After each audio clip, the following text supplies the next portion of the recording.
What is up, everybody? Welcome once again to my YouTube channel, and today let's continue with some more F1 2017 career mode.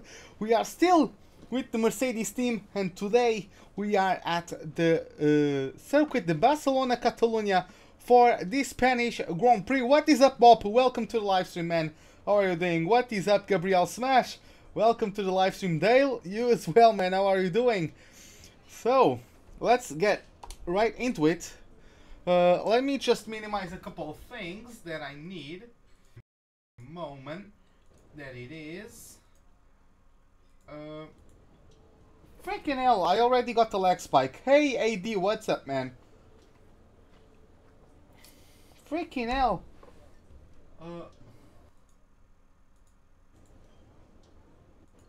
God damn it, already got a nasty leg spike. Jesus Christ. Hey AD, what's up, man? Triovo, what's up? And Cribbling, welcome to the live stream. By the way, Triovo, thank you for the heads up. I forgot to turn the camera back on. So, it's sorted out now. So, headed into our laptop. As you can see, mixed conditions on track, as we are currently drawing with Vettel after he had a very poor performance in Russia.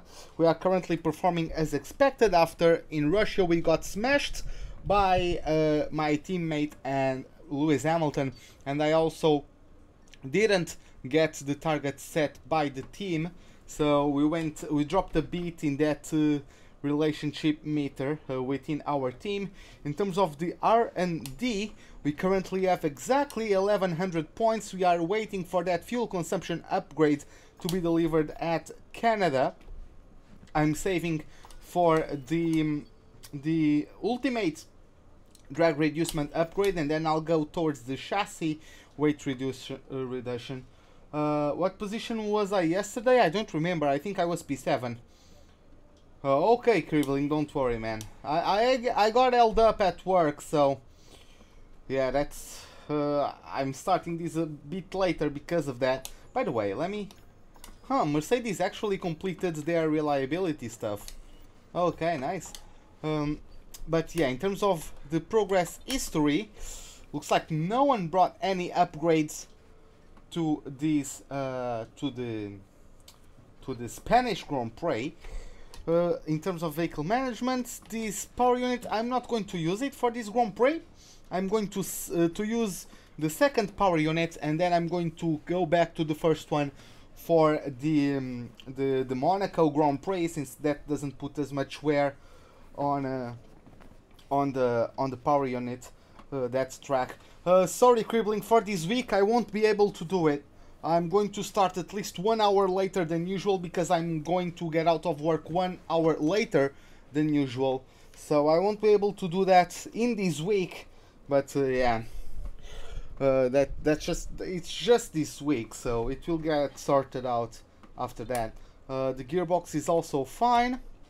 In the standings, we are leading Ocon by 17 points. He didn't have too big of a weekend on the Russian Grand Prix. That didn't go exactly to his plan, I'm guessing. And yeah, then we have Kimi Raikkonen, 24 points behind us. Lewis Hamilton, out of 4 races, or yeah, 4 races, he only finished the... Yeah, sorry guys, I don't know what's going on. Freaking hell. I'm at McDonald's now, man. I'm not at McDonald's. No, I didn't end the stream. But if this keeps on happening, I'll just reboot the modem.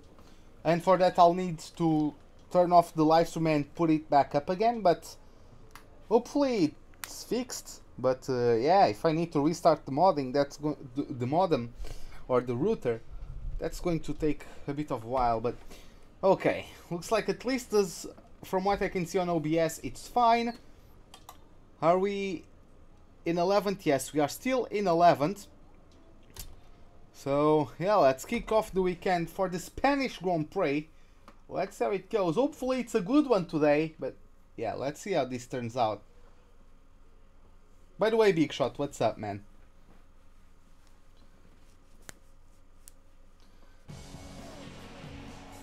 welcome to the Circuit de Barcelona Catalunya for the Spanish Grand Prix. Over the next few minutes, the teams will be heading out onto this classic Formula One track for what we're expecting to be a very hectic practice session. Now then, Anthony Davidson, there's been a lot of talk over the last few weeks about track limits. How much is too much when you're cutting corners and running wide? What are your thoughts on this? And do you think we'll be seeing drivers pushing those limits this weekend? Well, I'd be disappointed if we didn't, frankly. If race control want to clamp down on drivers wandering off the track, then it's up to them to police it. As a driver, you're being paid to get your car around the circuit as quickly as possible, don't forget. So if you're not pushing those limits, if you're ignoring the advantageous line, then you're not doing your job properly. Now, I agree that, we have these white lines there for a reason, and we do want to see those limits enforced, but for me, it's not a driver's responsibility to do that. Hey Aristide, what's up, man? How are you doing? So, let's go for the setup. Let's load a setup on the car. Do I keep accelerating or just do not press? It depends. It depends on behavior of the car. If the car is understeering, if the car has an understeering nature, or the setup makes it understeer, I can't put the power down, but yeah, man, why is it offline? Just refresh it. You can check the details in the car monitor. We'll get good data for both the race and factory teams, so they're well worth running. If you guys maybe could tell Cribbling to refresh the page, that should sort it out. Yeah.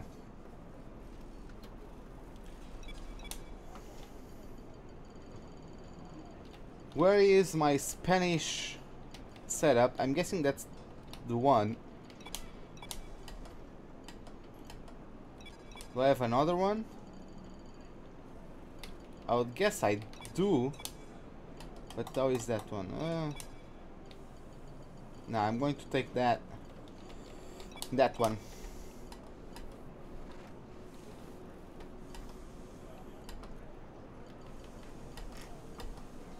Okay. Looks like everything is sorted out, and yeah, let's just see how it goes. Setup of the car. So we are going to go for the track acclimatization program.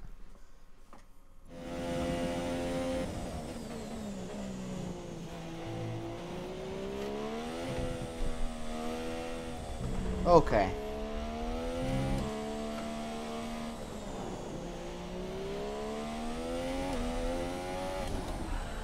What the hell?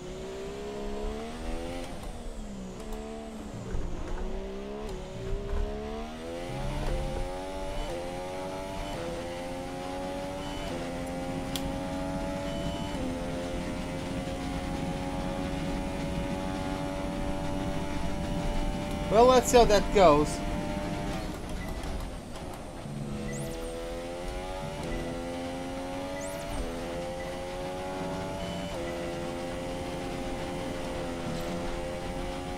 Yep, looks like that's how it is. I'm gonna try it again. So let's go for the setup. I think I just need to increase the camber. I think that's mostly it.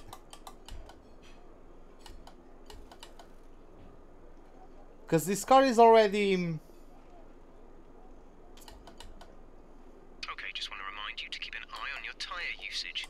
We have to give 2 sets back at the end of this session, so they'll be unavailable for the rest of the weekend. We'll hand over the 2 most worn sets, so don't ruin tyres you might want to use later. Yeah, baby! Woohoo! Thank you, boy! Hey Anton, welcome to the livestream, man. How are you doing? Thanks for the subscription, pal. Hope you will enjoy the stream or the race today. But yeah, man, once again, thanks for the subscription. Hey Sid, what's up? How are you doing, man?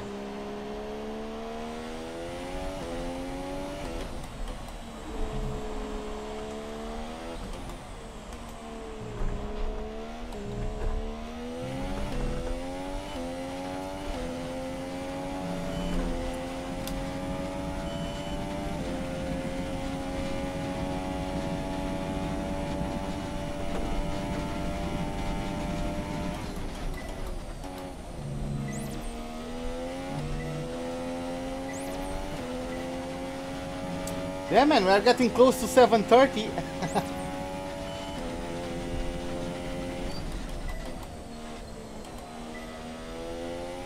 But yeah, guys, like, it's unbelievable. In 6 months, I went from 50 subs to 728, so...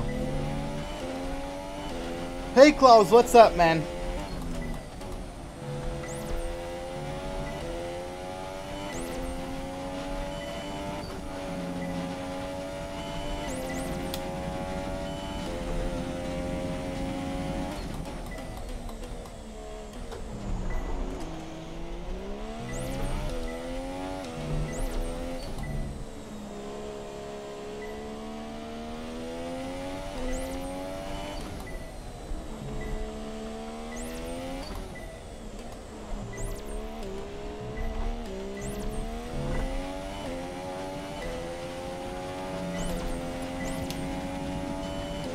Fantastic. You obviously have a really good understanding of this circuit. Yeah, it is indeed some progress. As we got purple on the track acclimatization program. But yeah, guys, by the way, let me just do a thing real quick.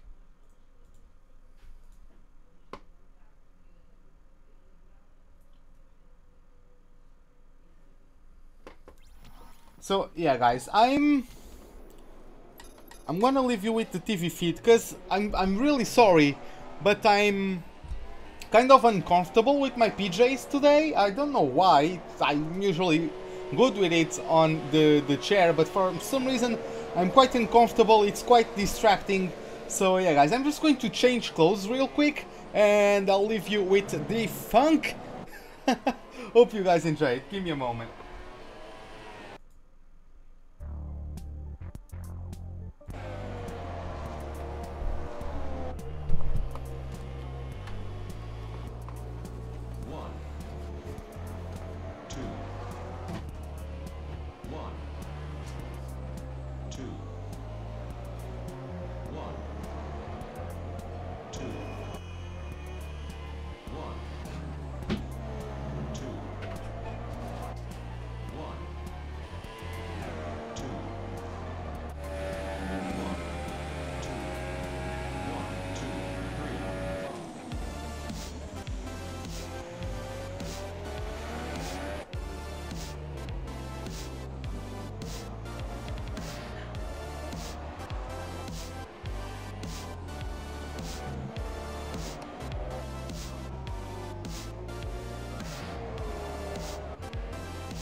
Okay, we are back. Okay, so let me adjust this a bit. Now just behave there, you. Okay. In Portugal it's 9:14. Probably I don't have a watch with me, but it's probably something around that time. Wouldn't surprise me. 1, 2, 3, funk.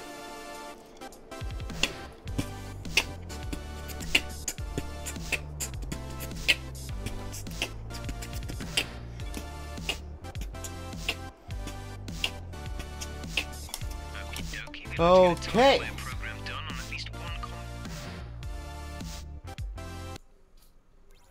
Okay. Oh, sorry about that. Hey Paul, what's up, man? How are you doing, mate? Welcome to the live stream. So it's time for us to move onto the, what is it? The tire, what's the name?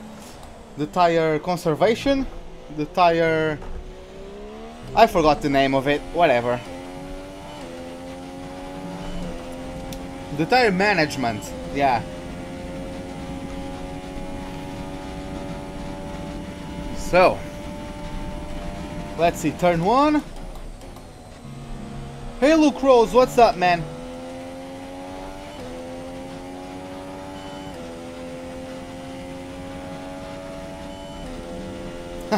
Hey Cribbling, thanks, man.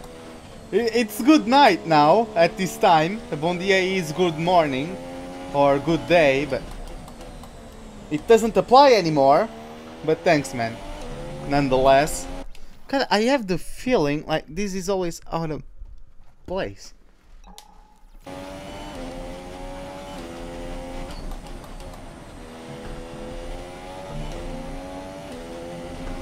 But hey Luke, how are you doing, man? How the hell am I 3/10 off of this? There's 4 laps of fuel remaining.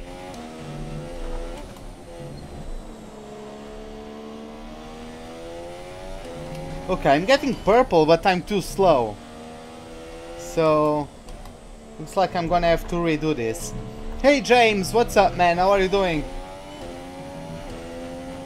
Okay, let's go for another shot at it. Let's speed up. Our tyre data is no good unless we're doing a representative pace.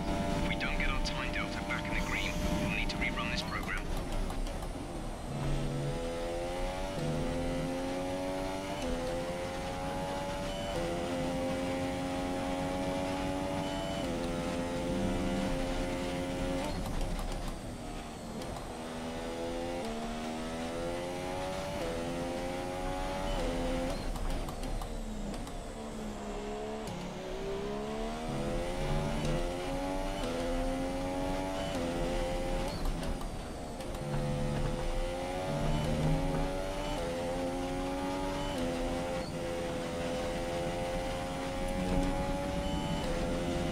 I'm fine as well, James. I'm fine as well. A bit tired from work. But then again, who isn't, right? But yeah, I survived the day.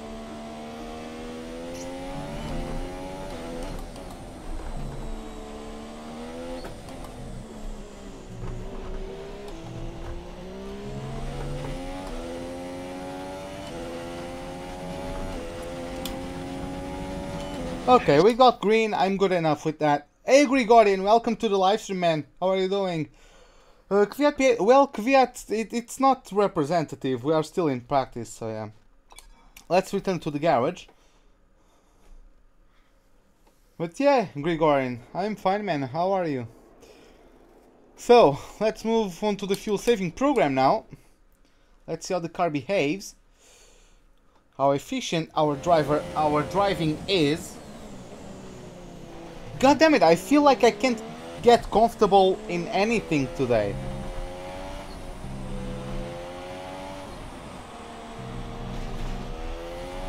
Lewis is in P3.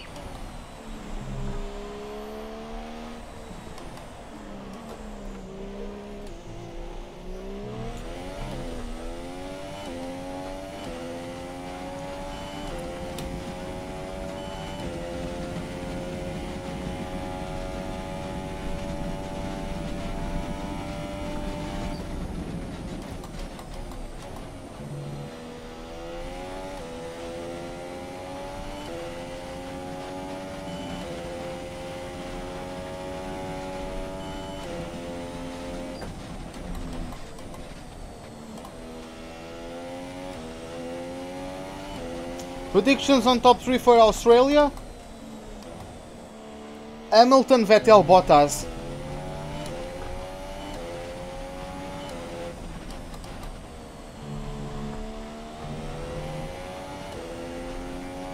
Or maybe Hamilton, Vettel, Verstappen. What setup am I running with? I can show you in a moment. After I complete this practice program, I'll jump back to the garage. I'll show you what setup I'm using then.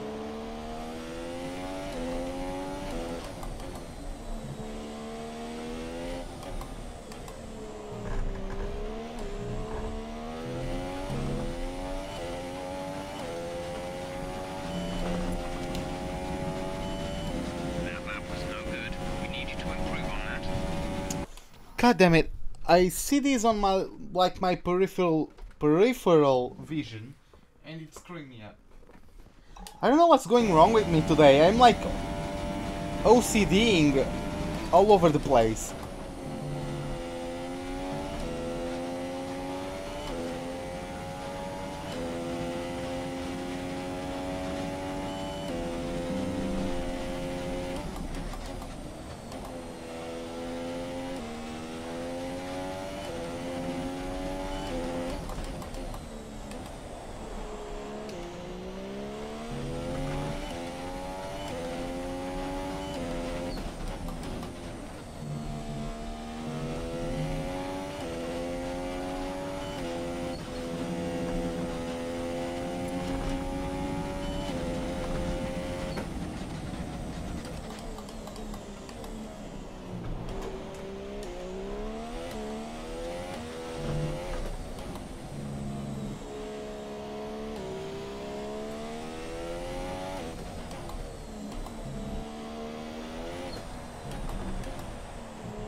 That's an acceptable lap, but you're capable of more if you work at it.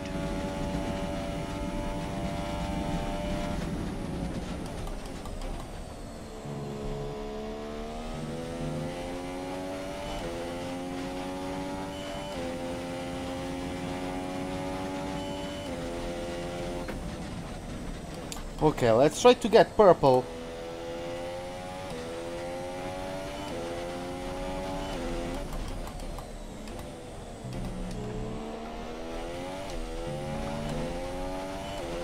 I turned in too tight, clipped the curb, and that along with dropping down to second got the rear quite unstable.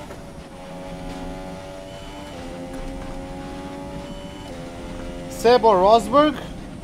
Seb. I like Vettel more than Rosberg, even though I didn't dislike Rosberg.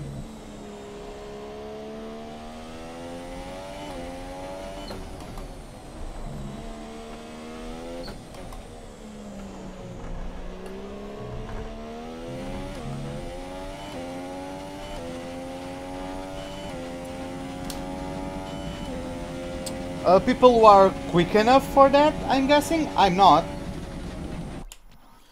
I'm not quick for that.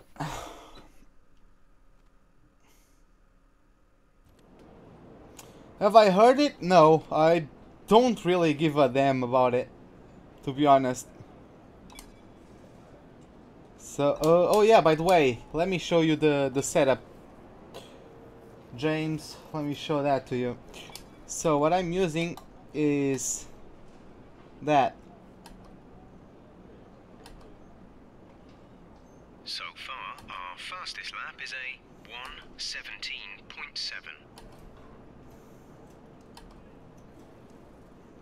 Yeah, that's it.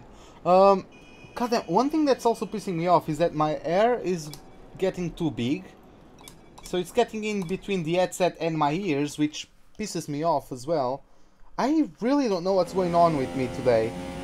I apologize. I've been complaining since I started about anything and everything. But, god damn it. That's the thing, once you get the pace, I don't have the pace.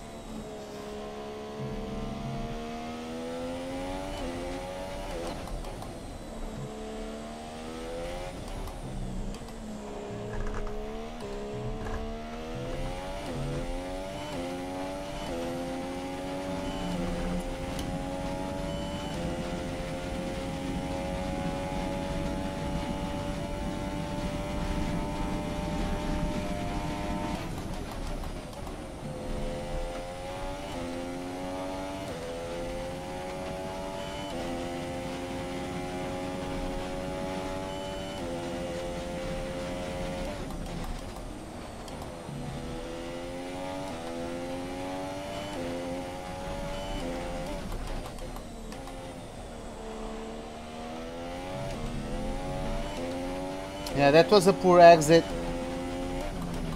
I need to take a later apex on that hairpin.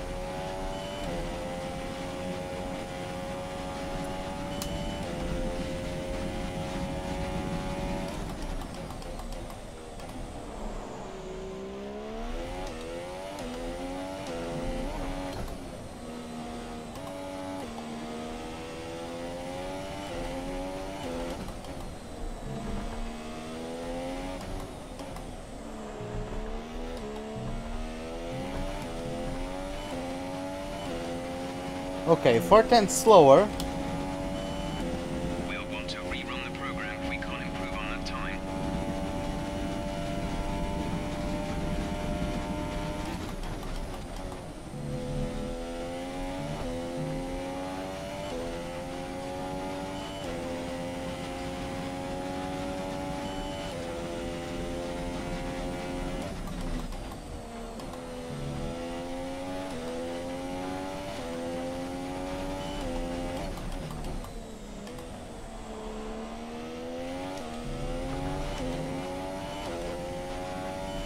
What difficulty is the AI?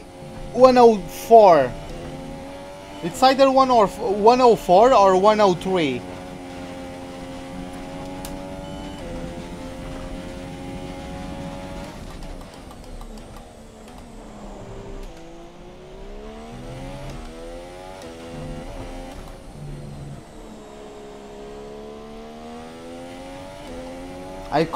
I can race at a higher difficulty, but I'm going to do the race without the racing line.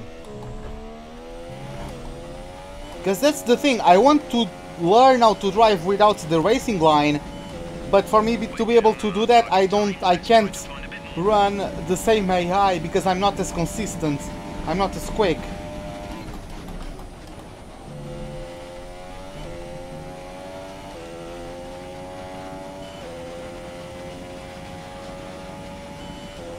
Not Singapore, but I think I agree with you on Canada and Abu Dhabi.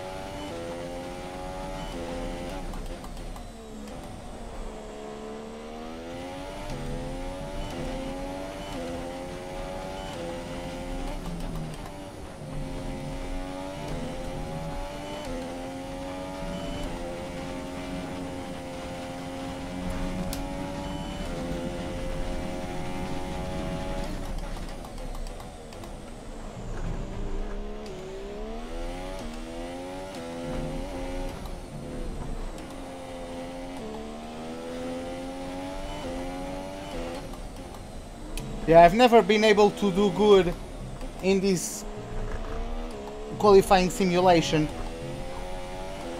around this track. No, 110 is the highest difficulty. Yeah, I can't do much about that.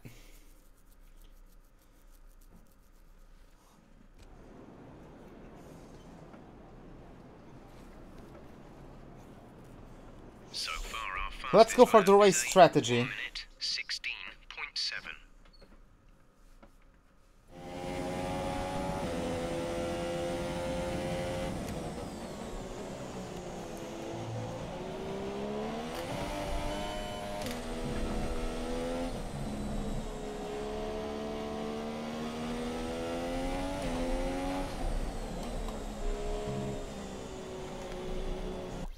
Freaking hell!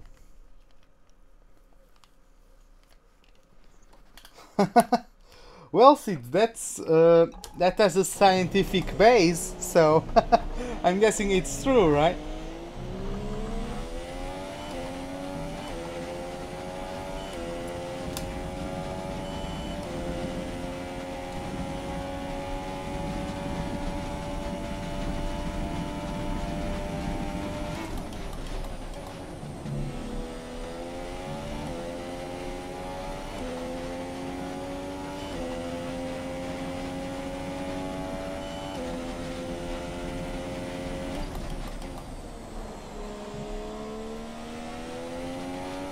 Lewis is in P4 at the moment.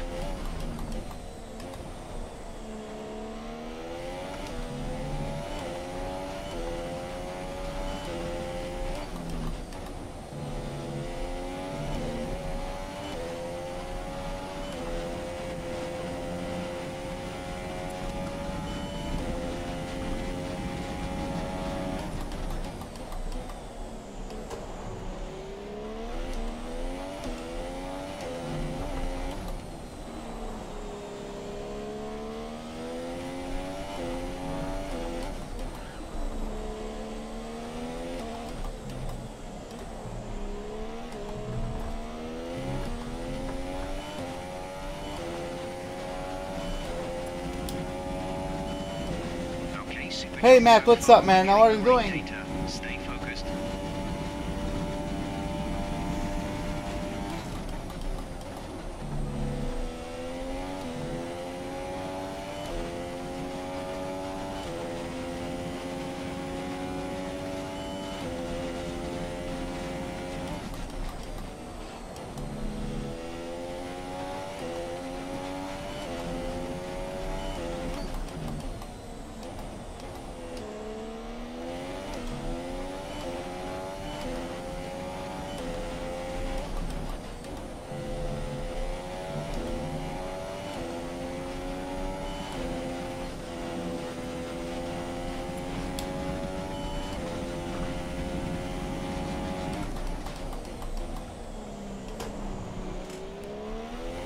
Well, that's normal. She just went behind me, so...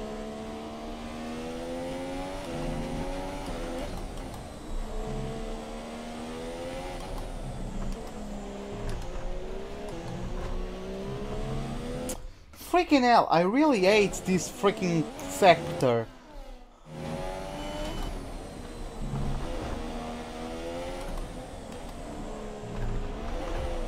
This is a testament to the fucking stupidity F1 has become.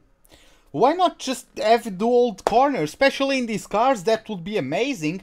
But oh no! Safety! Freaking hell, man.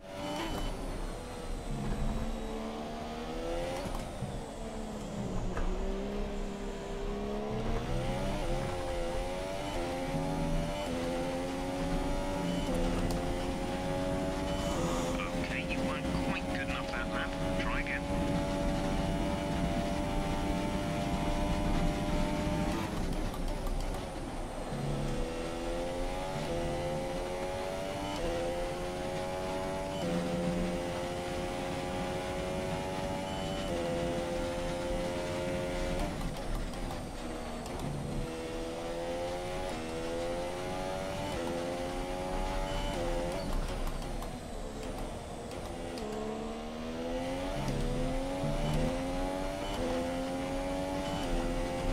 Yeah, Smash. Have a good night, man.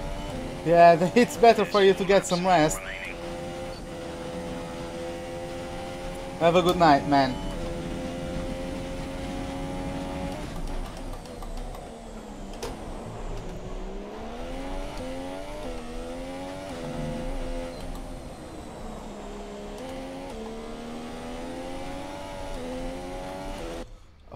I swear to God. What do I think about the halo? It's useless. Like, it's just virtue signaling. Look at me, I worry so much about the driver's safety. Like, the cars are already safe enough. And don't give me the bullshit, oh, if it saves a life, it's worth it. Like, it's not worth it. Because if you're going to put an halo in an F1 car, what are you going to do to kart racers? Are you going to bubble wrap the karters? Like, what are you going to do regarding that? You have even more of your body exposed on a go-kart. What are you going to do regarding that? Like, Fernando Alonso broke a rib and was upside down and got out of his car quicker than Gutierrez.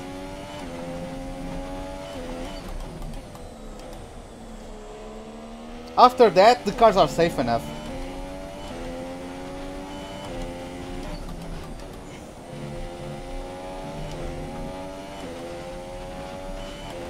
Like, F1 is open wheel racing. If you don't like it, go to another category of racing. You have WEC, WTCC, you have rally, you have God knows what else with a closed cockpit. If you don't want to have your head exposed, don't go to an open wheel category.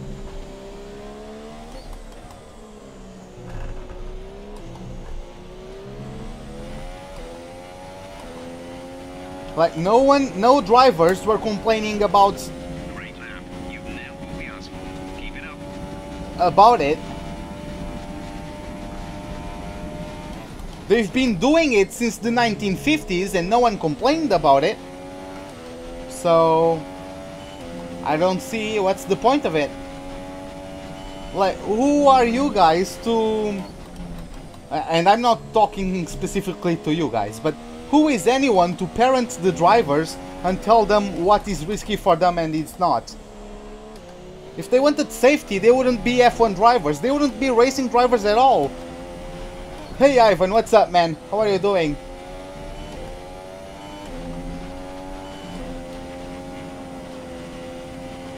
I'm not going to be able to get purple, unfortunately. Because if you get... You need to get 3 laps in a row to be able to get purple. Lewis is in P3.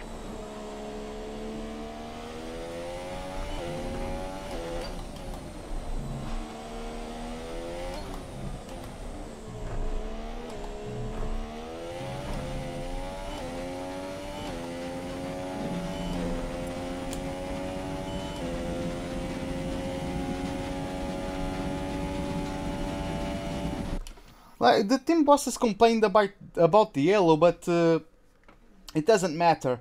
Hey Terminator, what's up, man? Oh, you gotta go, Gregorian? Okay, man, have a good night then. I apologize I had to start it later, but I'm going to start it later throughout this week. Because I'm going to have to get out of work later than usual. So yeah. Like...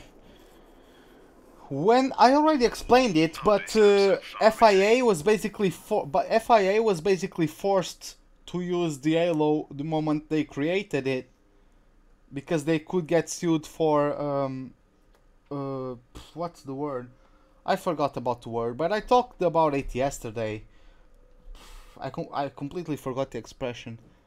Negligent practice. They could get sued by something like that if someone proves that the halo would reduce injury or prevent injury.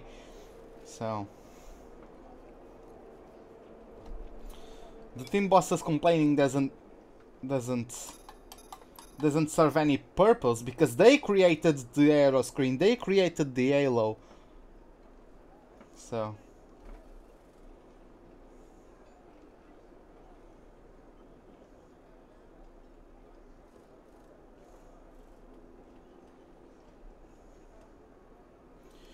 no, they would get sued by not running the halo. Because if the halo wasn't invented, if they didn't test it, if the teams didn't build it, they wouldn't enforce it on it, because it didn't exist, right? But now that it does exist, they are basically handcuffed. Okay, the circuit is clear at the moment. We're good to go. So let me just swap out the engine. So we are going to debut the second power unit.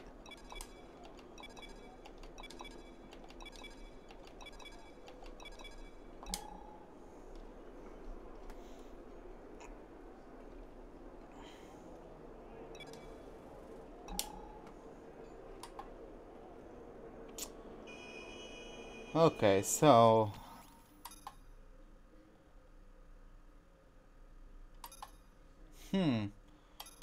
do we have anything left to do now? I guess we can just advance to quali, right?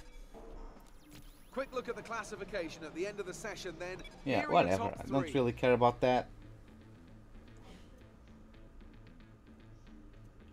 I'm usually better in the race than in qualifying around this track, so...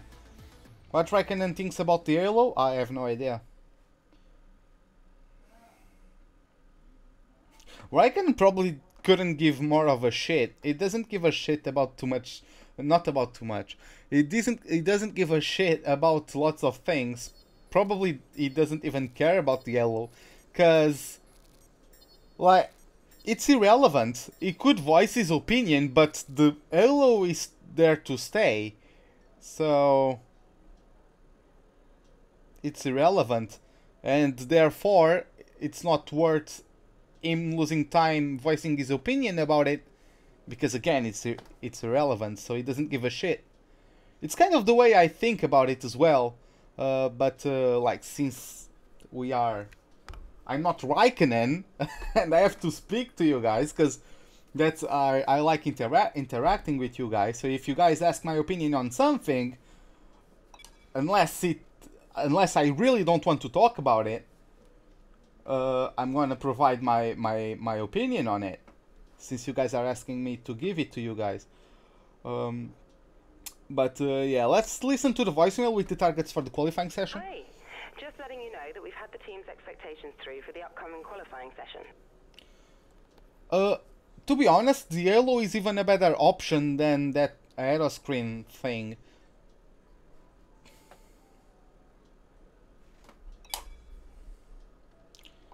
In my opinion, at least. Cause I don't know, man. It's just dumb. It's just people. It's again virtue signaling. Like, look at me, I worry so much about the drivers. Don't you like me? Don't you love me? I'm such a thoughtful person. I care so much about the safety of the drivers. Look at me. Like me. Like my sport. Like, freaking hell.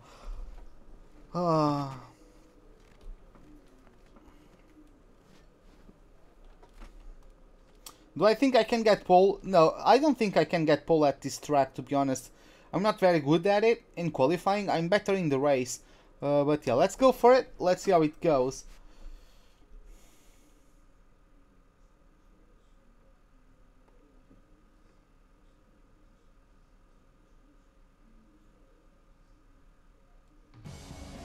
Today's qualifying session is about to start here at the Circuit de Barcelona, Catalunya. And what a cracker of a session we're expecting it to be.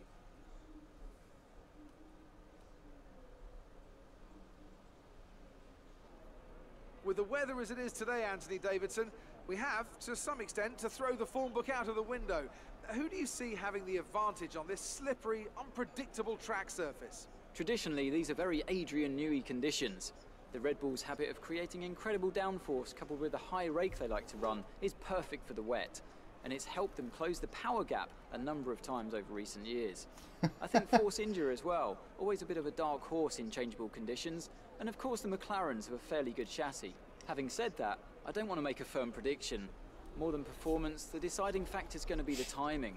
The level of wetness out on the track is going to constantly rise and fall, and anyone who can find that perfect window when it's at its driest will have a big advantage out there.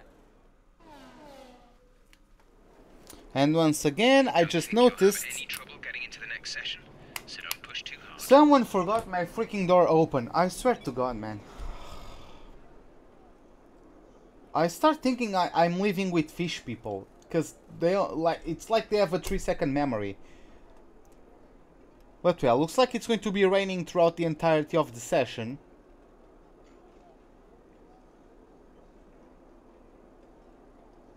McLaren win at Australia, that would be great, but I have no idea that's going to happen. I'm going mad on Q2 now because it's going to rain for the entirety of qualifying, it looks like.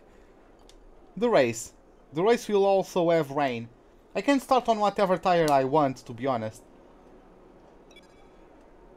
Because it's going to be raining throughout the entire thing.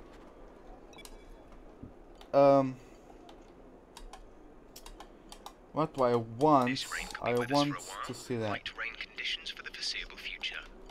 Yeah, it's light rain. It's still haven't developed into wet, so sorry.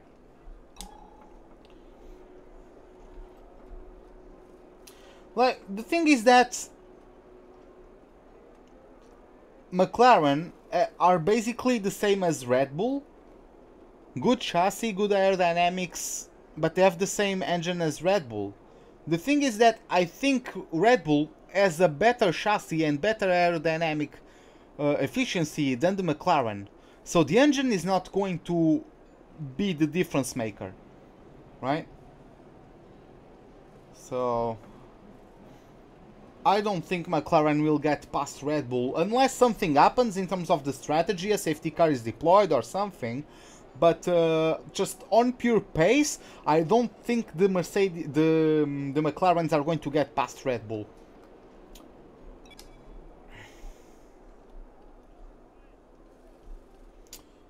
What do I want to do? I wanted to fast forward. Yeah, it would be it would be nice. It would be like the last McLaren win at Australia since 2012.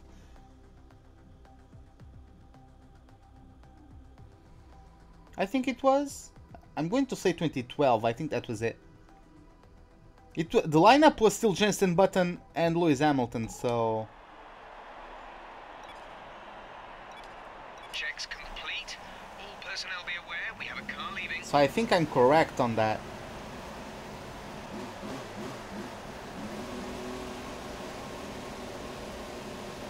Hey Dabu man, what's up? How are you doing, mate?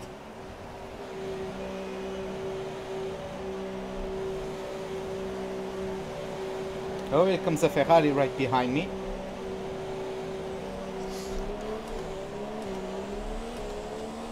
Verstappen is leading. That's kind of expected,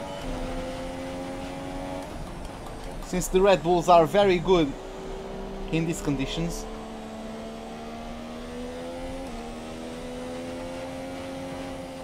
I don't think, man. I think Mercedes are going to pull away from their competition again, because last season was Ferrari's season, but they bottled it.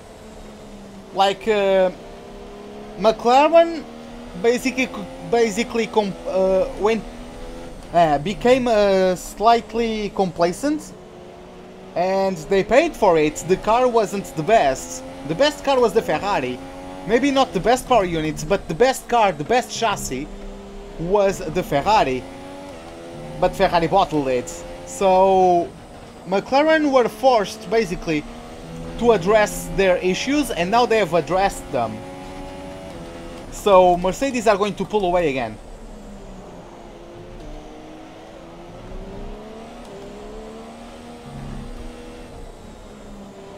Yeah, it is, because the Red Bull, in the Red Bull era, like Red Bull would win championships by winning the development race, right? Later in the season they always got an edge over the other teams late in the season, but early on, like early in the season, it was very up in the air for whoever was going to do the best.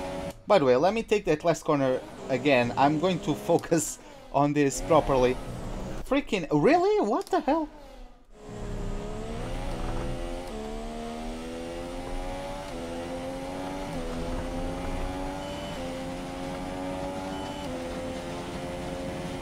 Okay, let's go for it.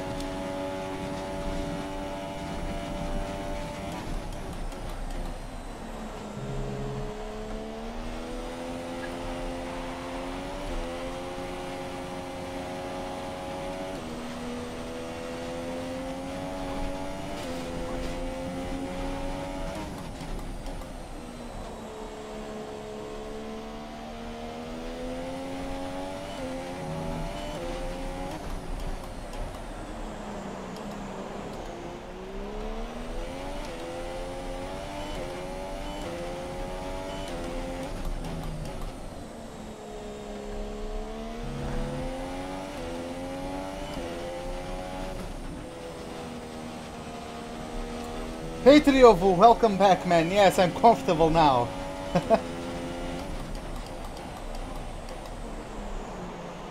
Oh my god, 1 second behind Hamilton already.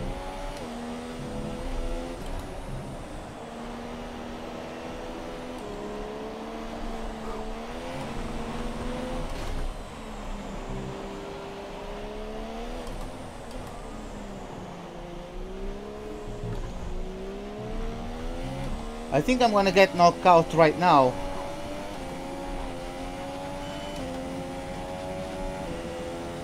P14, that was close.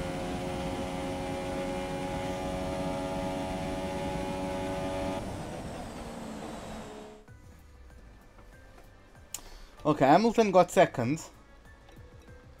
Both Red Bulls in the top 5, so that's expected, I guess. So both Saubers out, both Toro Rossos out, and Lance Stroll in last place.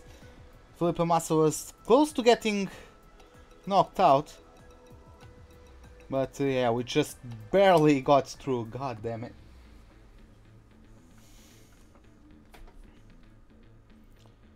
Yeah, don't worry guys, I'm going to improve it for the second qualifying session. I'm going to increase the front wing angle.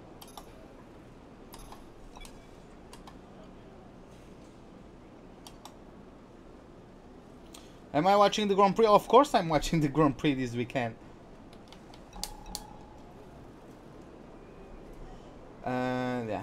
By the way, let me check if it's getting on the wets window or something. No, it's maintaining the same. So yeah, the inters are still the quicker. I don't think that's going to change.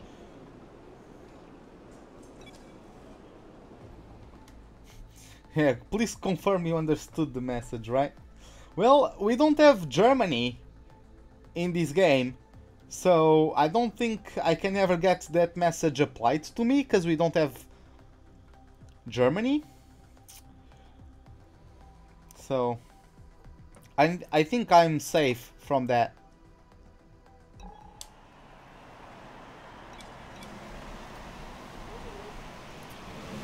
So, is Luis there? I can't see him. Yeah, he just left. Okay, I'm going to do the same in a moment. Here I go. I have a Ferrari in front of me, so I'm the last car out there.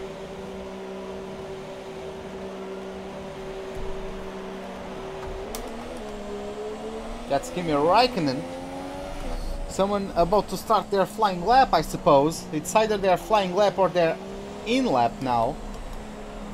Either way, going to let him through. Yeah, you have to sleep okay, Cribbling. Have a good night, man. Have a good night, Cribbling. Hopefully see you around next live stream.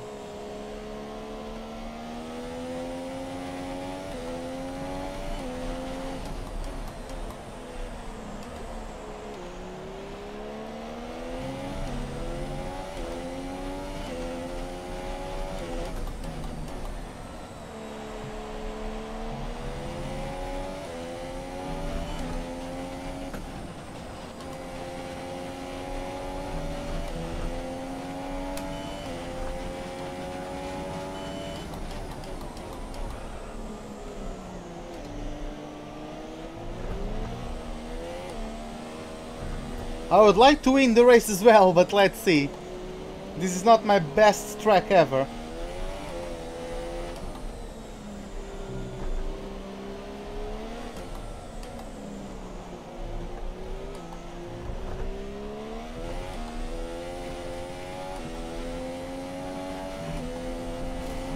Oh, come on, god damn it. Hey, Shumi, what's up, man?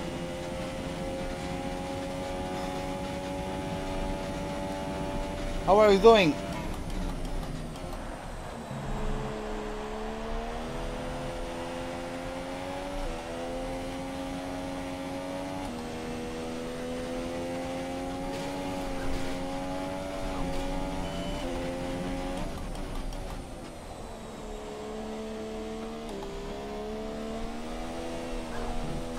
God damn it!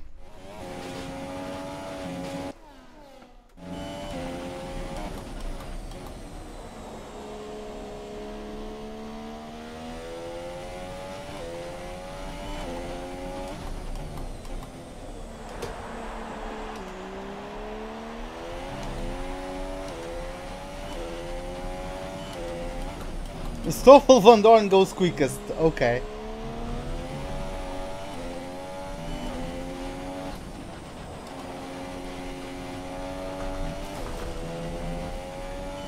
Nah, this is Q2 still. I'm 6/10 off of Van Dorn.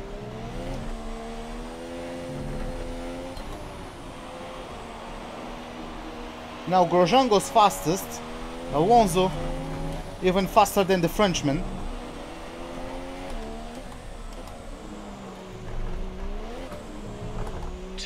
Remaining in the session. We need a good lap here. We're out to qualify.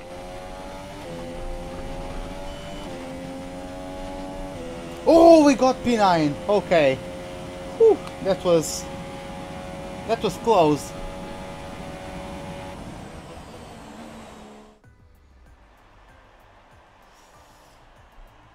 Yeah, Well, Ugu, welcome to the live stream, man. How are you doing? Yeah, it's just that I'm on a dry weather setup, so it's even harder to do it in the rain.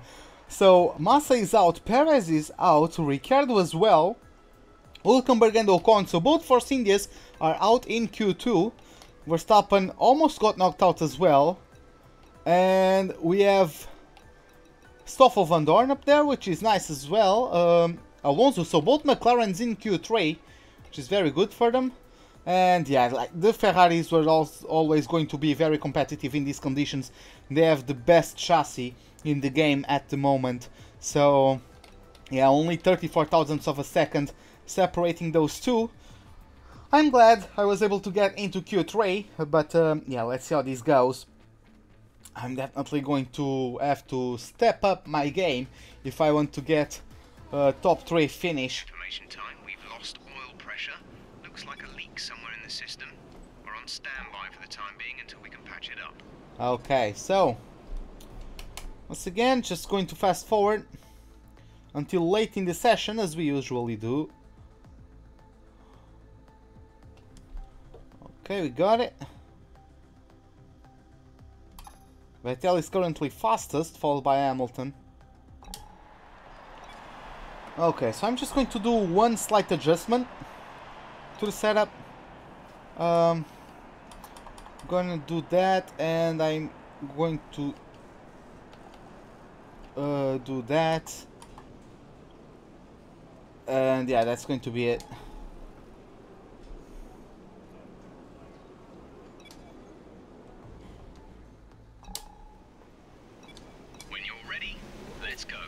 Okay, let's go. Lewis Hamilton is getting ready to get out there as well. There he goes.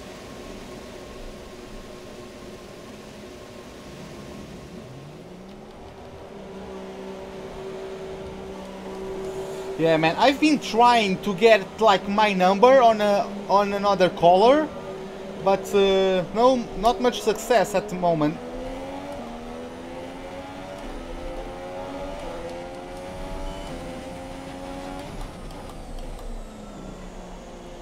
I don't know if that's the file format, but I can't get like my name or my flag on the car, unfortunately.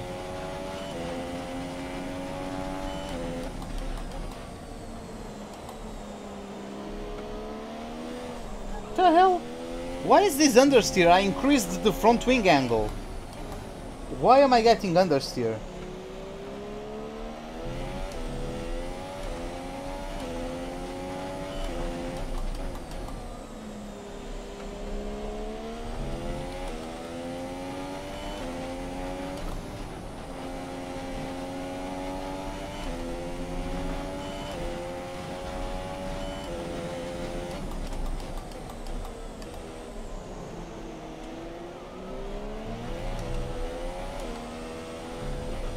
Okay, let's go for this.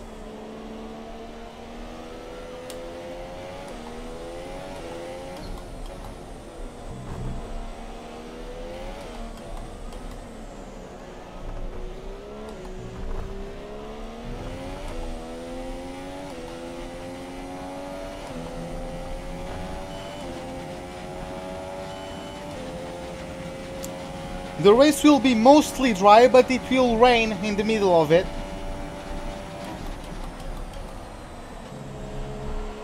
The race will start dry and will end dry, but it's going to have a period of rain. I don't know how long that's going to be.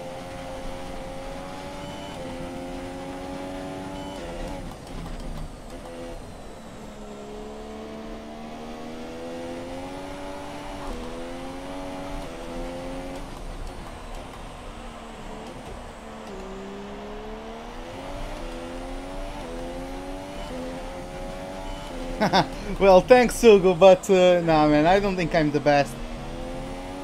I try though, but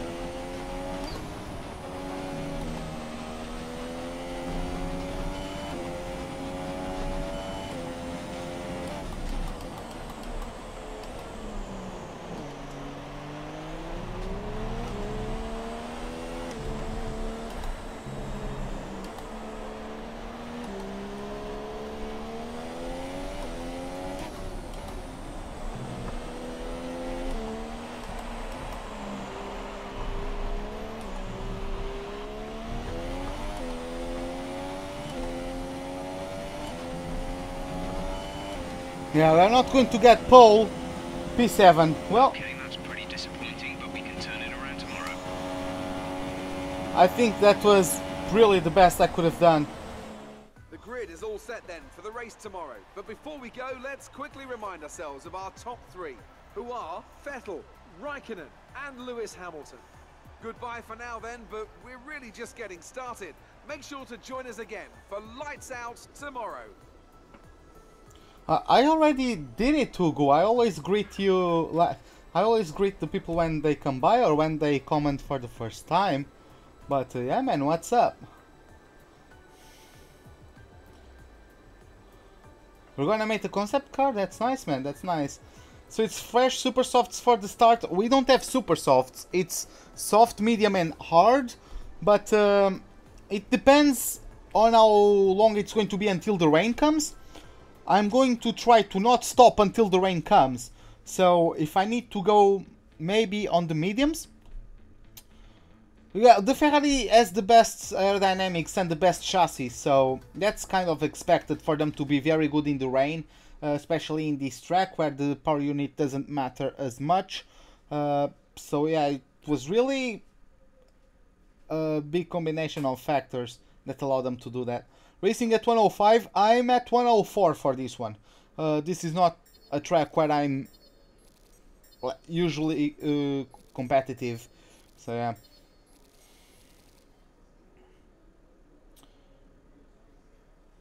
With the main sponsor being my channel, well, that's great, man. Thanks a lot. Well, maybe like I could even get it, or like make a livery out of that. I don't know, but I don't know if your final design is going to be able to translate into a livery for the game. But maybe like you or I could do that. So yeah, Vettel beat us on the qualifying lap.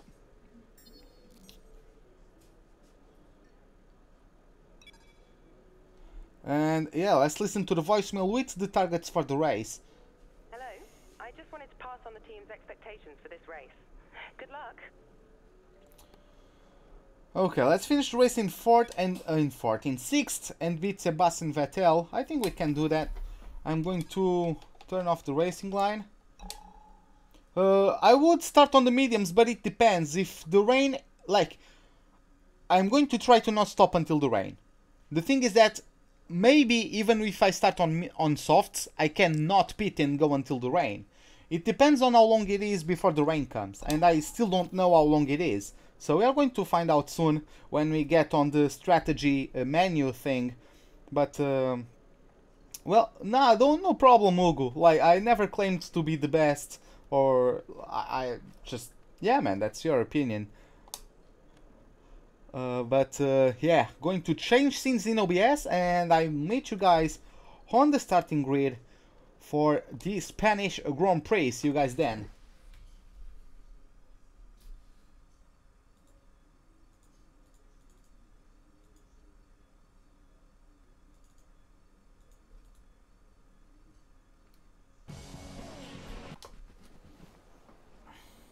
What does the Spanish Grand Prix have in store for us today, I wonder?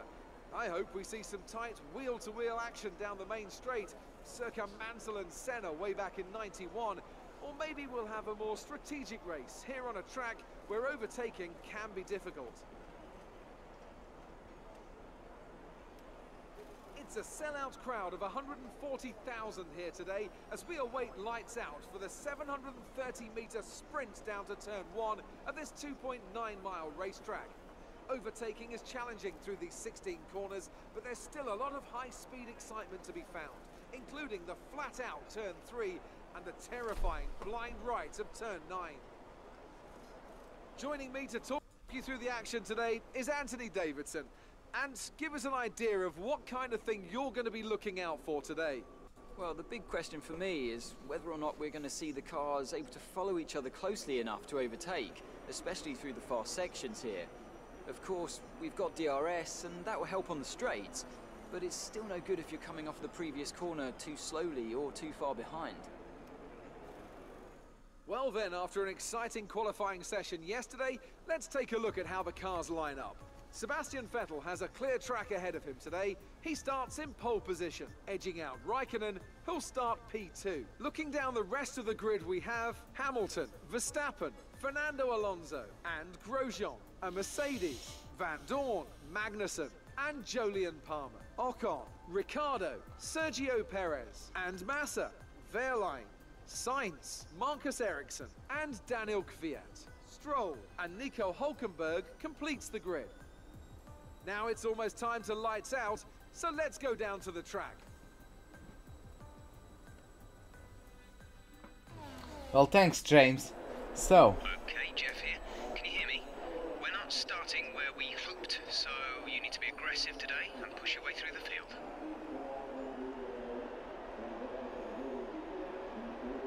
yeah, I can definitely take my tires. I can definitely take the tires until these tires until the rain. So yeah, boys, let's go for it. As you know, I have 1, 2, 3, 4, 5 red lights. Lights out, and away we go for this Spanish Grand Prix. A bit of wheel spin, but he got a better start than Romain Grosjean, already up to P6. Alonso with a good start already, side by side with the Dutch from the Red Bull car. Let's go into turn 1, quite cautious. I didn't want to outbrake anyone. Grosjean actually braked slightly later than me, but that's because he's battling with someone for P7. I think that's Kevin Magnussen. Yes, it is. Magnussen around the outside into turn 3, and he actually got the move past. He got his car past his teammate, so the Frenchman is now down to P8. We went on the inside of Verstappen into turn 4, and we got a position as well. We are already up to P5. Alonso, I'm guessing it's going to be easy pickings, but let's see how it goes. It's McLaren Honda after all, but they've done quite a big amount of improvements in their car since the start of this career mode, so they might not be as easily overtakeable, if that's a word.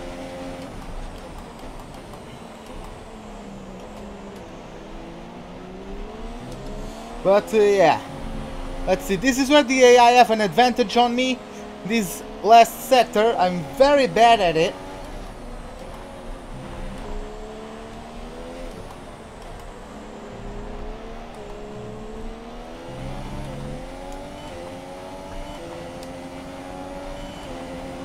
And I'm on 8 front wing, I completely forgot about that.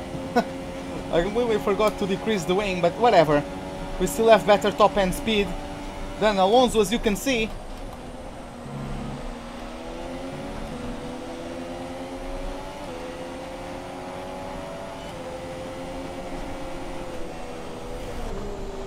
Yeah, that's because of me having too high of a rear wing.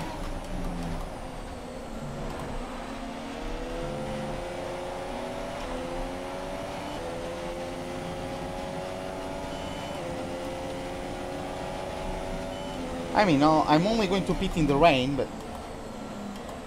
God damn it, turn!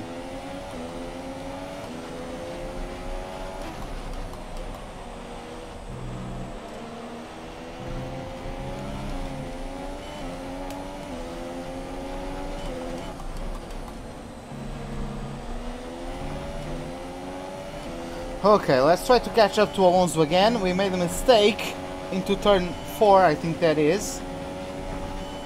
Or that was. That purple middle sector.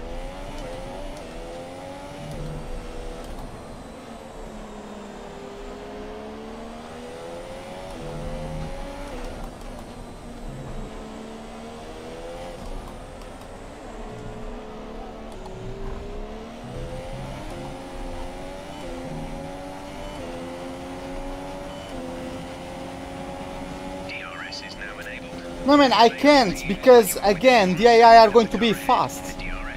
The AI are going to be very fast late in the race, man. Like, it happens every single time, they get much faster than this.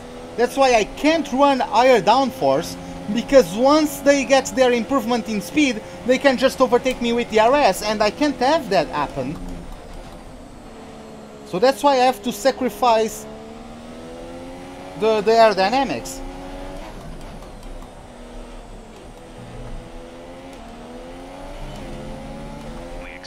potentially see some rain about 10 to 15 minutes from now. It's not about being ideal for the track, it's being ideal against the AI. Like, they can be much faster than me in Sector 3. They won't overtake me on the...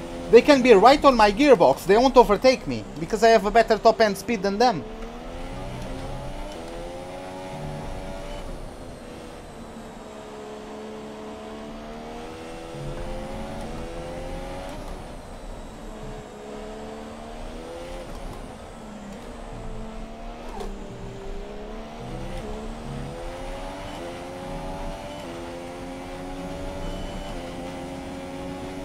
The distance to the leader is 7.1 seconds.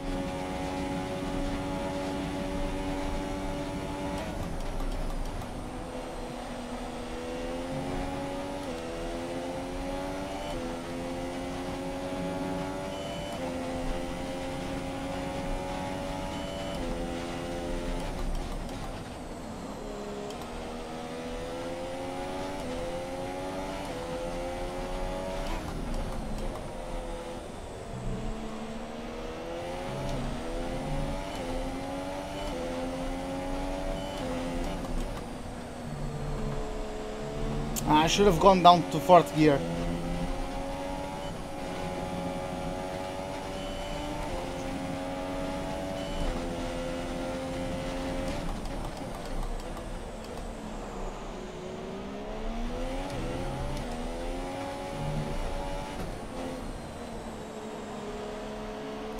It's not, man, because the AI always have better traction than you.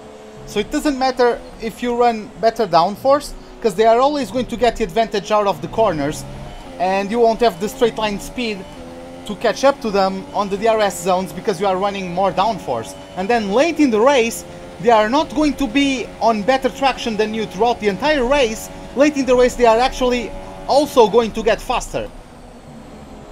Like, as you can see, they are pulling away from me, some of them, because they have more downforce.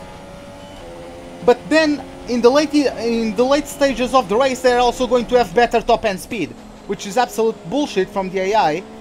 But to prevent that, I need to run a setup that allows me to not get overtaken on the DRS zones. Okay, AD, see you later, man. Hopefully, see you when you are available. Have a good night, man.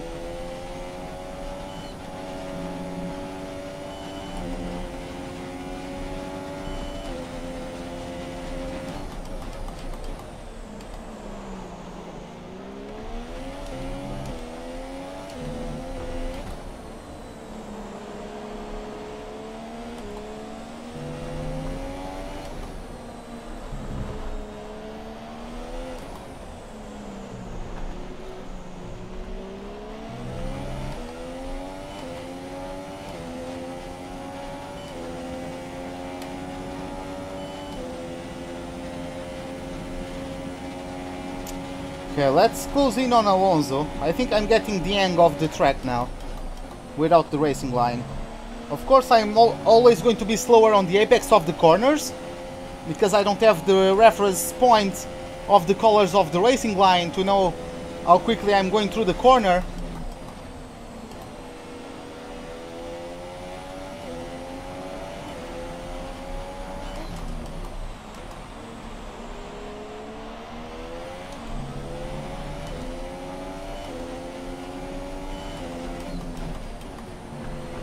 Oh man, it's easy for the AI to overtake me if I'm running high downforce. Unless I actively block them, which I don't do.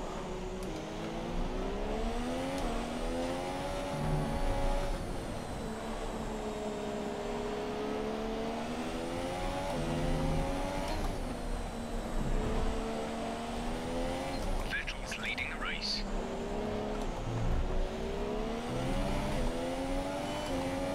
Well, that's no surprise that Vettel is leading the race. Out of the DRS zone? Okay.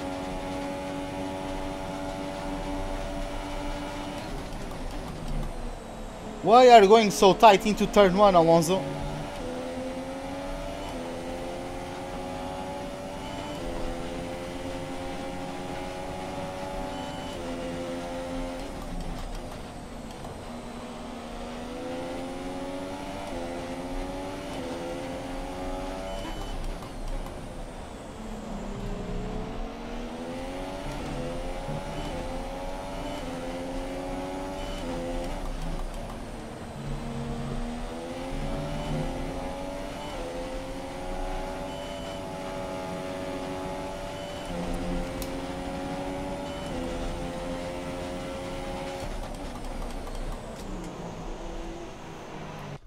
I'm not having none of that. Like, how slow is he? I get that he has lower downforce, but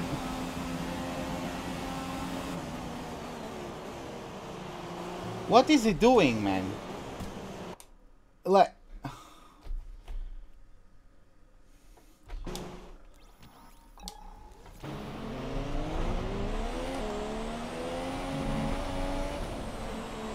We're seeing minor damage to the front wing.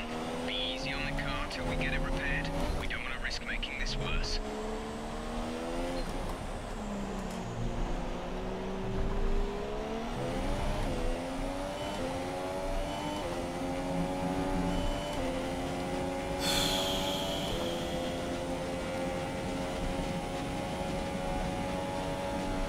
Okay, take it easy on the car. We can't sustain this level of damage.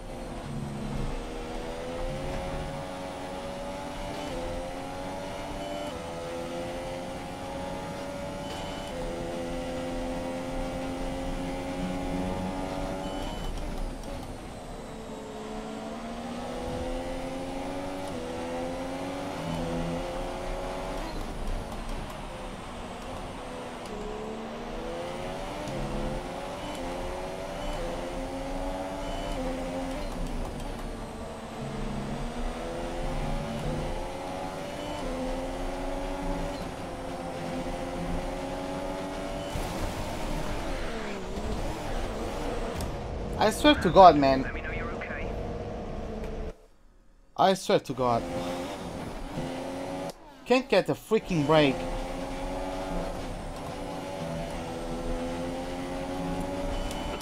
Box his lap. You've knocked the front wing. The damage only looks minor, but you'll need to take it easy to avoid making the problem worse.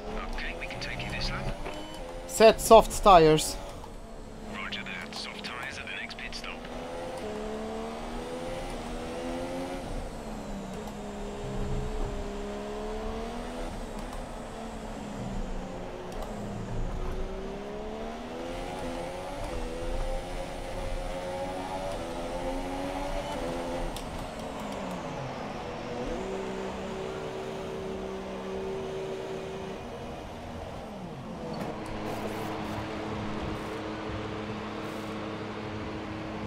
We think we may see some rain.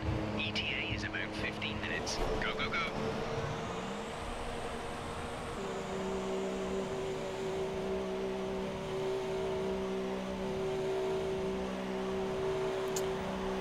Okay, boys, let's Two go stops for left this. now. 2 stops.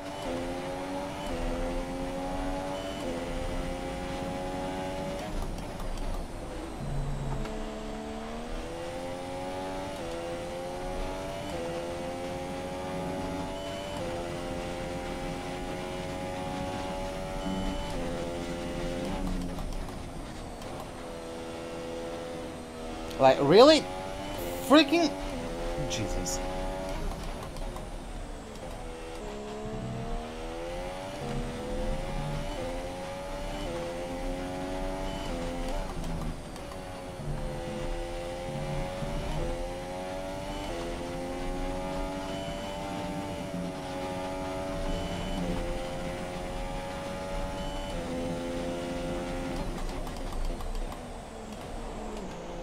Oh, the AI will be faster than me just because they are in front of me. Don't worry about that. This is going to cost me a lot.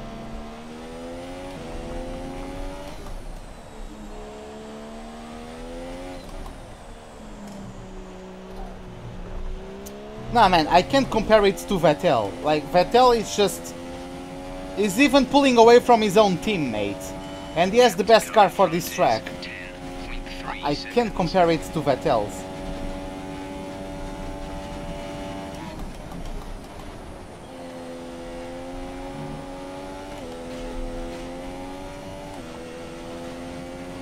What happened? I got basically brake checked by Alonso. Like...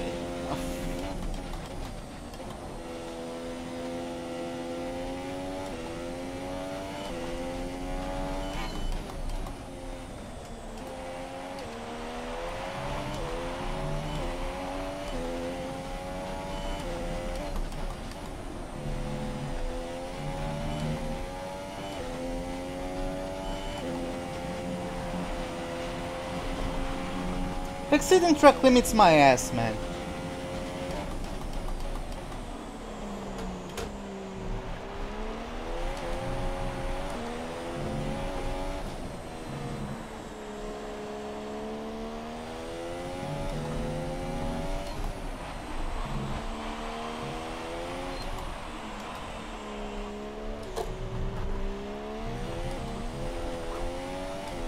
I'm short shifting. How am I losing the rear by short shifting? This game.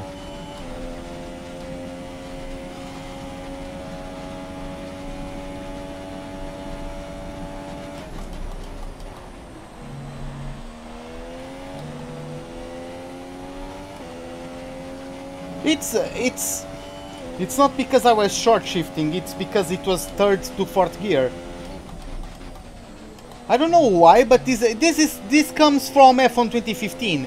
The cars don't like upshifts from third to fourth when cornering. If you are under acceleration, upshifting from third to fourth, I don't know why that unsettles the car. That double apex left-hander at China, right before the end of the middle sector, is also a good demonstration of that.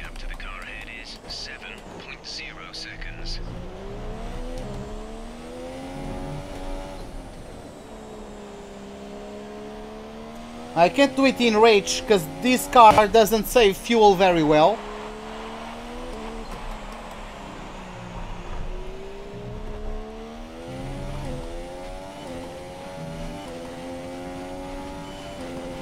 I don't know if that's going to be enough when the rain comes, but 6 seconds behind Kvyat.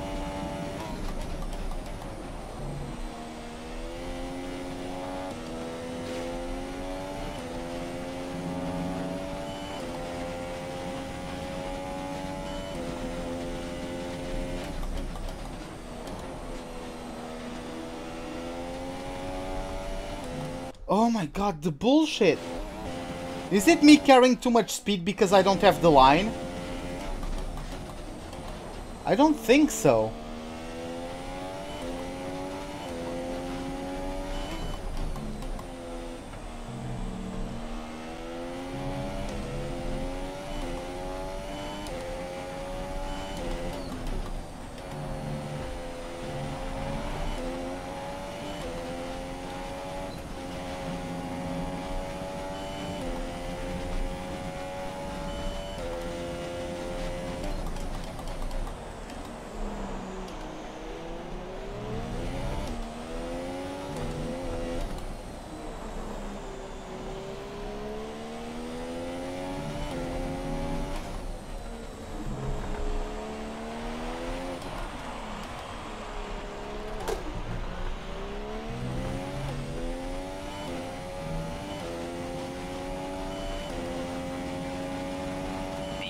Why don't I put the line back on? Because I don't want to. I want to get used to not race with the line. Because I was good at doing it.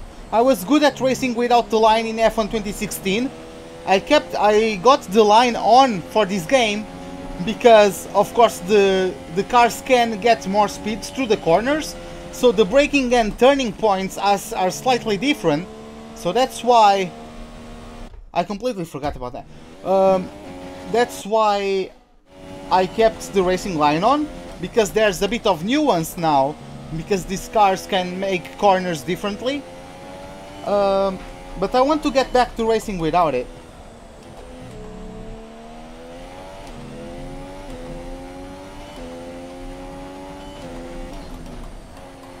I'll do that in a moment, Shumi.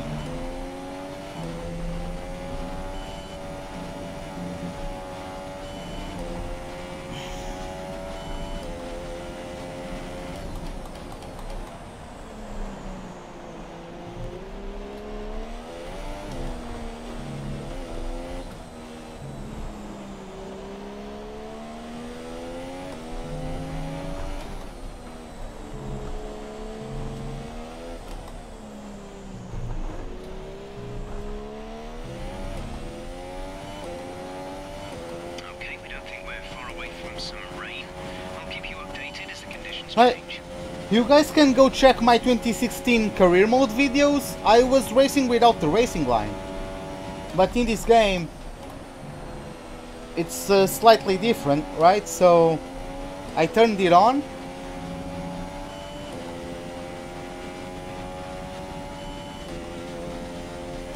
Our gap to the car in front is 3.6 seconds.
Okay, so looks like the first couple guys are pitting, but before that, let's take a look. So, Vettel is leading by quite a lot over Lewis Hamilton, who finally got P2 and is now in front of Kimi Räikkönen. We have Max Verstappen in P4, Grosjean in P5, then Alonso in P6, followed by Ocon in P7, K-Mag is in P8, Perez is in P9, and I forgot his name. Van Dorn is closing top 10. After that, we have Palmer in 11th, followed by Sainz, Ericsson. This is Hulkenberg. Then we have Ocon. Looks like Ocon, not Ocon, Stroll. Looks like Ocon. God damn it! Looks like Stroll is added for P14. Then we have Ricciardo coming out of the pits. Kvyat in 17th, then Massa, then me, and Verline is in last place. Hey Miguel, what's up, man? I went to the back because I had an incident with Alonso, and I had to replace my front wing. So can we get to? I think that's Ricciardo. Can we get him? Oh, he kept himself wide.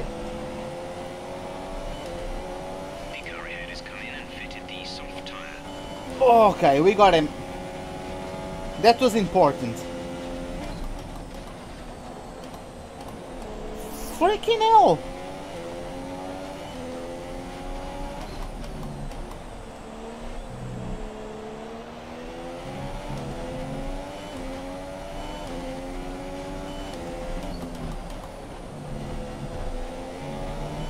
Oh, it's starting to rain.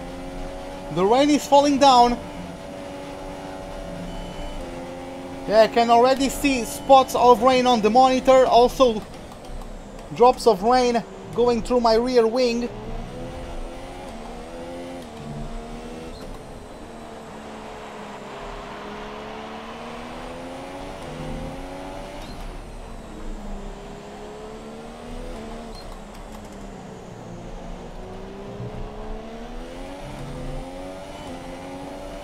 Okay, let's try to catch up to Kvyat as more people are added into the pit lane. We don't have DRS over the Russian, but we sure have a straight line speed advantage. Also fresher tires.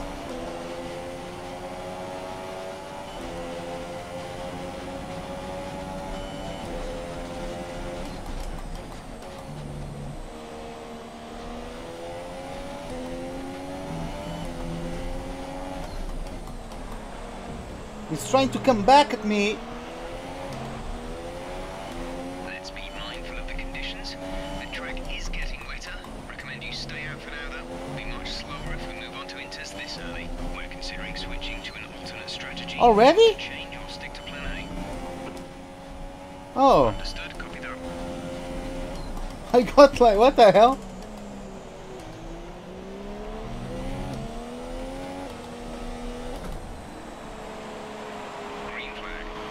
Oh, looks like we have a retirement? Or a puncture from someone? No, I think Kvyat got tangled with Ricciardo and he spun. I think that was it.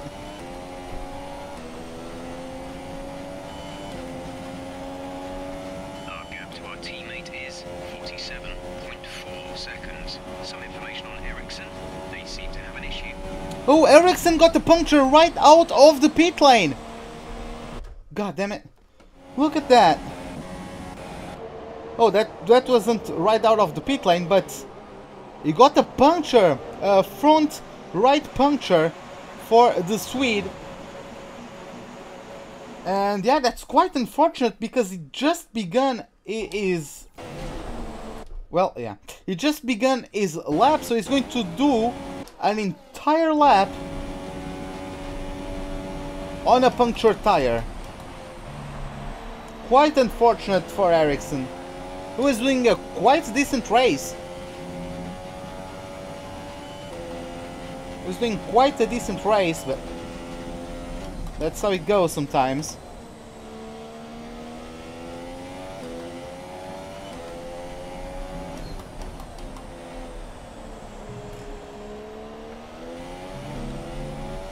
Okay, the safety car is out. The safety car is out. We need to form up at a reduced pace. Keep a close eye on that delta time. Make sure to keep it positive. Drop your speed. Our delta is too low and we'll risk a penalty. Slow your pace immediately. Well, free pit stops for everyone. We're very low on fuel. Try to shift up through the gears earlier. It may help save more fuel. Looks like no one is pitting though.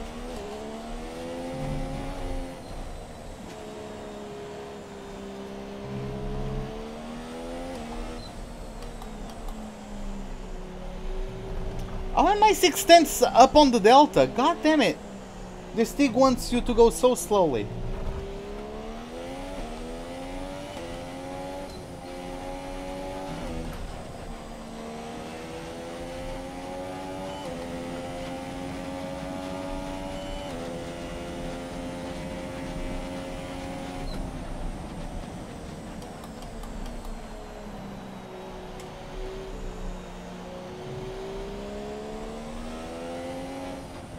I'm thinking about risking it onto the Inters, but... Your delta is negative, which means you are too fast. Reduce your pace.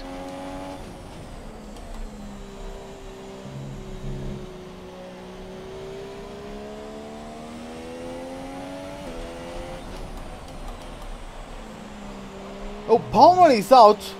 Maybe he smashed on the safety car.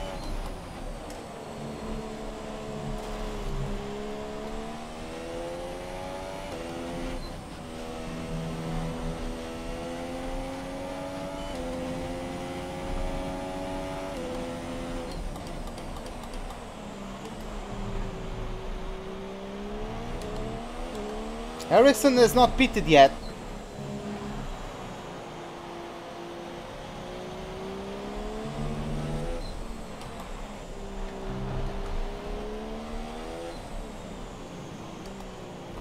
Oh my god.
Okay. Can we catch up to the safety car? Like the queue? God damn it. The queue looks like it's quite ahead.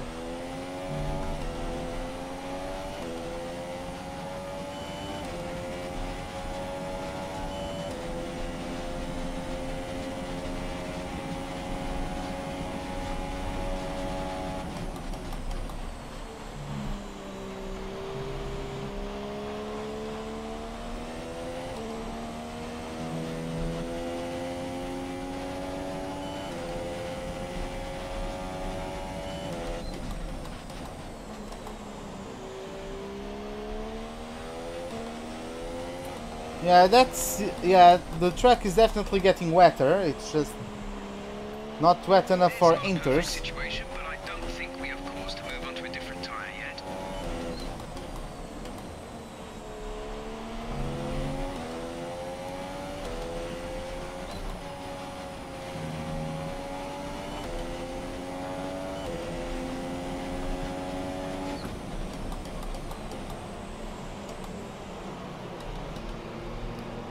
Okay, just need to stay. There's no need to box under this safety car. We have nothing to gain from new tires. I know, Jeff. As I was going to say, basically just need to stay behind Nico.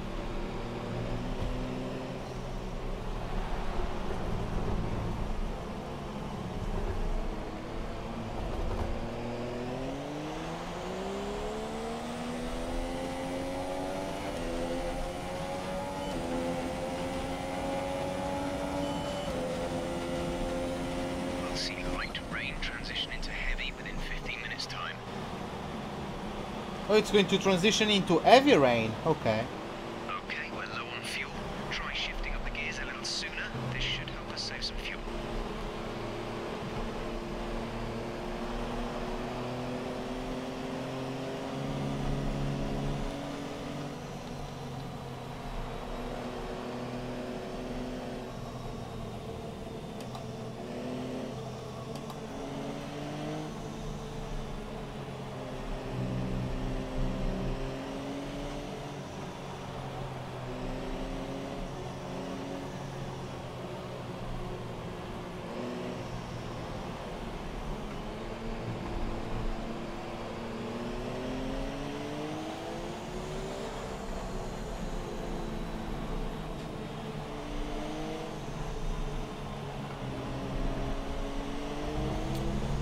We are. Okay, let's get ready to go racing again. The safety car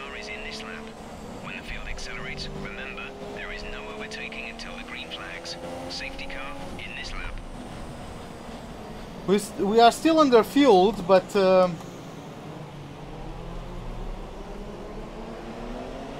we can recover that easily, I think.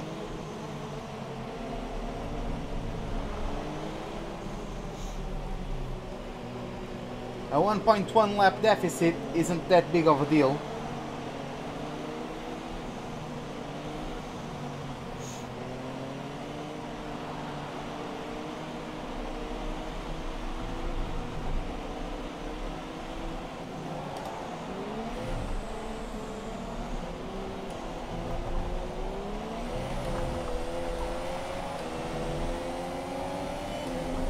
Okay, here we are on green flag racing now.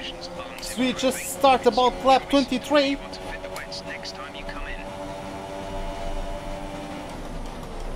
Oh my god, Hulkenberg, be slower on the brakes, please.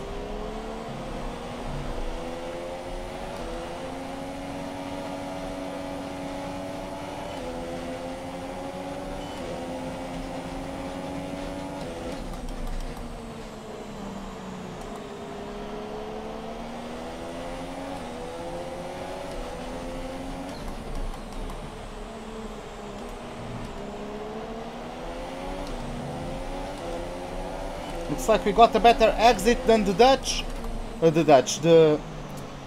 Why do you touch him and he goes straight? Then we are glued to him.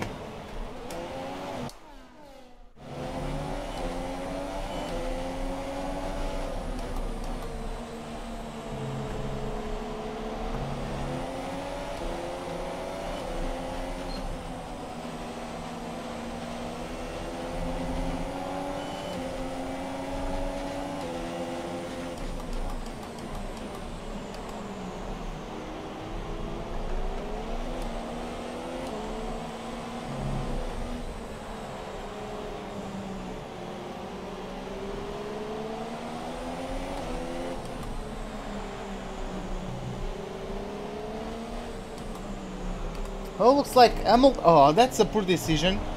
Oh, but everyone. Lewis is in the pits now. Is it time for inters and I didn't get the memo? Like, what's going on?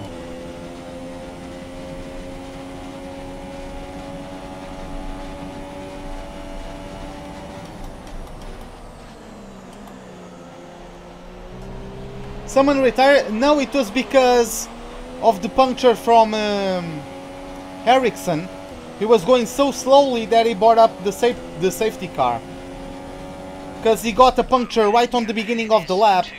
2.6 seconds.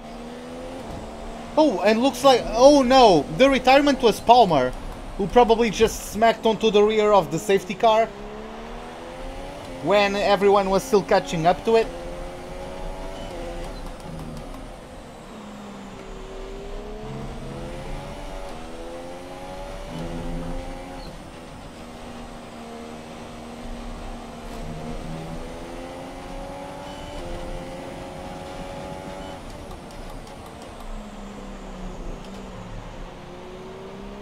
Yeah, it's getting wet. I can't brake at the same time, but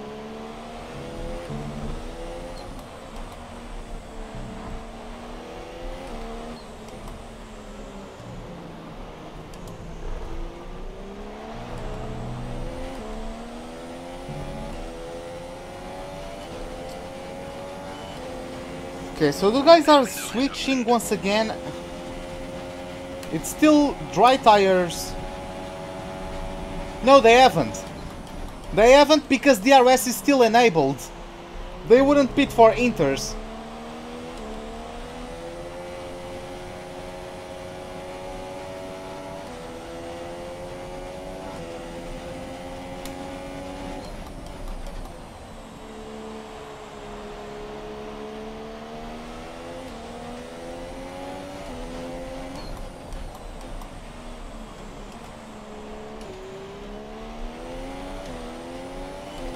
We're gonna go. Okay, Dalgo. Have a good night, man. See you next time.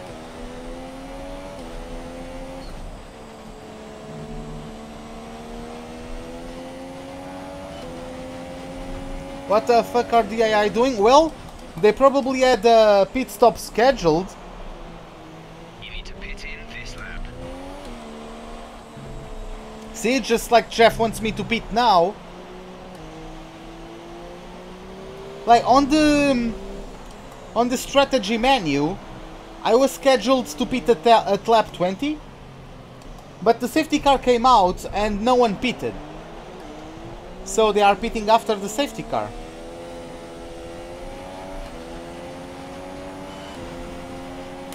Okay, distance to teammate 7.3 seconds.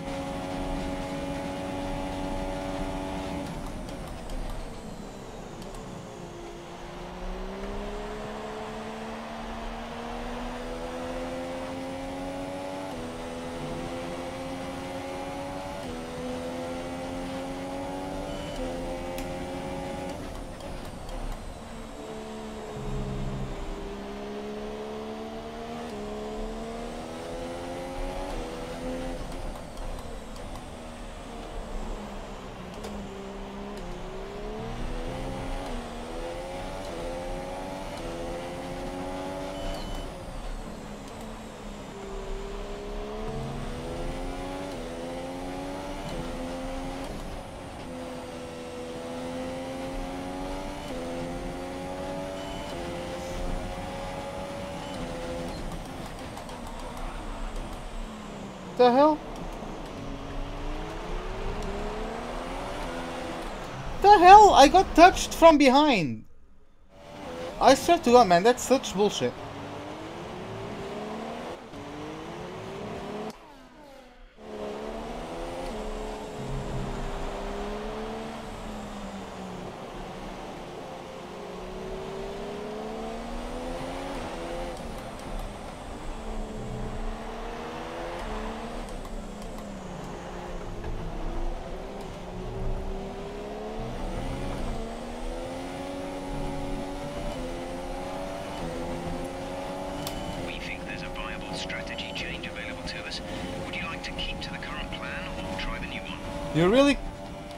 You really couldn't tell me that 10 seconds ago.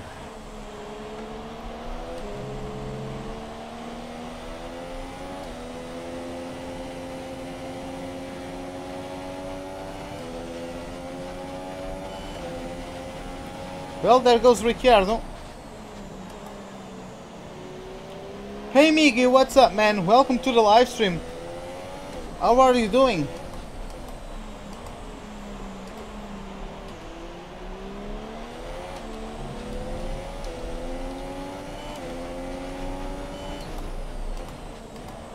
The hell? Like, I'm braking earlier. This is such...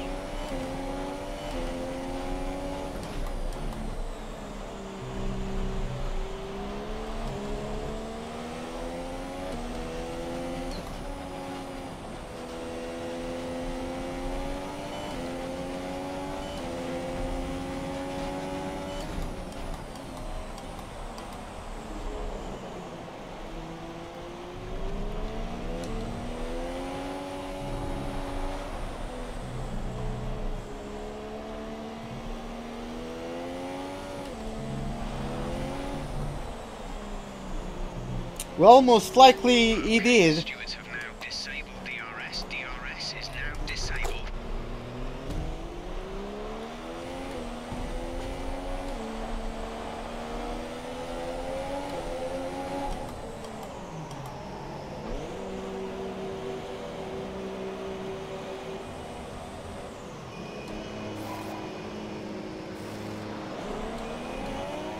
Go, go, go. You'll be racing on the exit. No. Okay, Alonso. I got jumped by Massa. I think Massa is in the lead of this race. We'll be doing one more stop today. One stop left in our strategy. Will Massa win the race? I mean, did I just get undercut because maybe guys who were behind me... Oh no, no one pitted. Yeah, for the rain I'm gonna put it... I mean, Yeah, for the rain I'm gonna put it down, because I don't know the breaking points for the rain. But once it dries out, I'm going to turn it off again.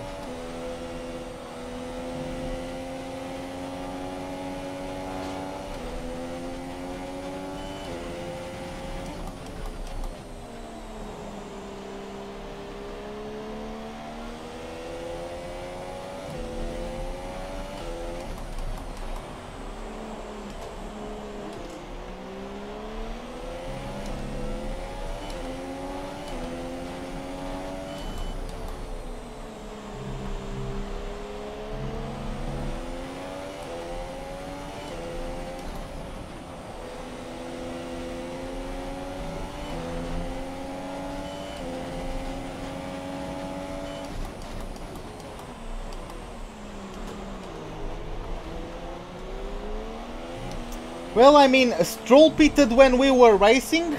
Hamilton and Vettel pitted after the safety car, so... Lewis has entered the pit lane. He's in the pits. That's kind of expected.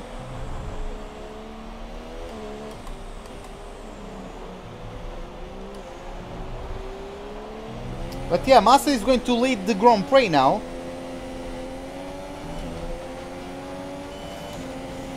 Gap to car in front is 4.6 seconds.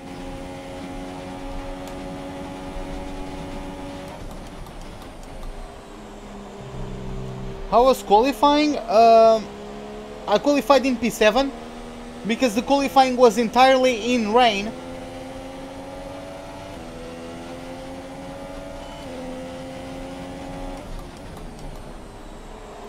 And of course I had the dry weather setup. Weather report. Sorry, we can't provide you with that information right now. Fuck off, Jeff. When is the heavy rain going to come?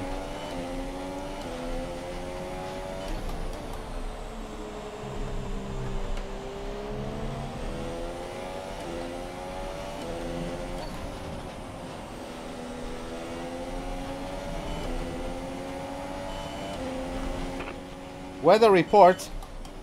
We don't have the data for that, I'm afraid.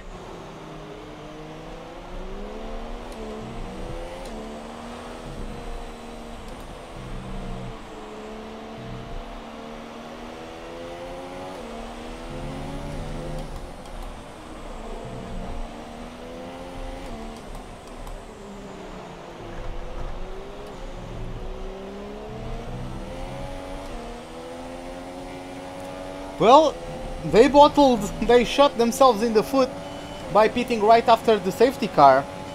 At least they should have pitted once the safety car was deployed, because everyone was still under the delta. But no, they decided to pit only after it, so... And when it was already raining.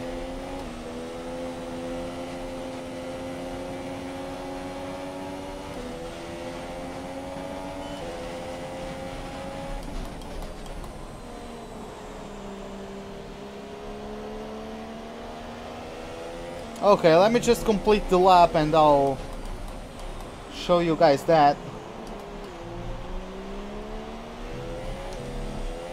At least Massa isn't pulling away from me too aggressively.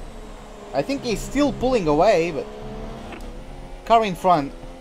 NASA is ahead of you. The gap to the car ahead is 1.8 seconds. You're losing around 3/10 a lap. They're on fresh inters.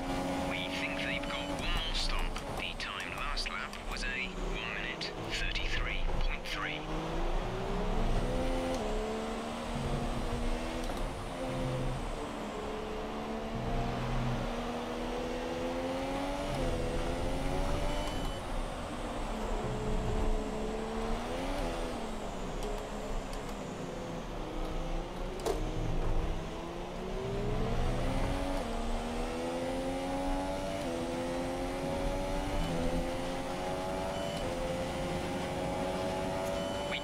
Weather report. Rainfall to worsen soon. Heavy rain. Okay, it's still to worsen. Let's go through the pack, right?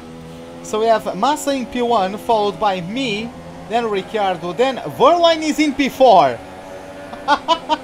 Verline is in P4, followed by Perez, then Raikkonen, then Ocon. After that we have Alonso, then we have Hamilton in P9, and top 10 is closed by Verstappen. Yeah, I would like Massa to win it as well, to be honest. Then in P11 we have Vettel, followed by K-Mag, then Lance Stroll in P13, Sainz in P14, Van Dorn P15, then we have Nico Hülkenberg in 16th, Grosjean 17th, Kvyat 18th, Ericsson 19th, and that's it because Palmer has DNF'd.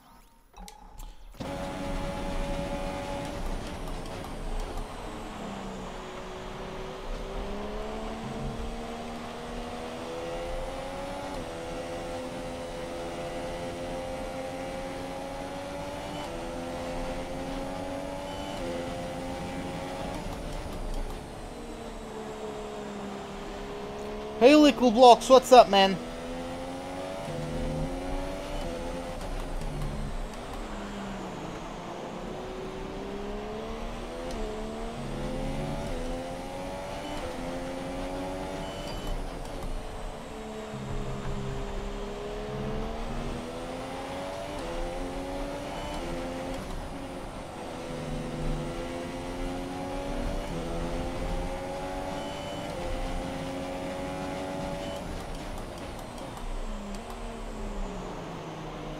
Ruben O'Clock, I would like to get that, but let's see.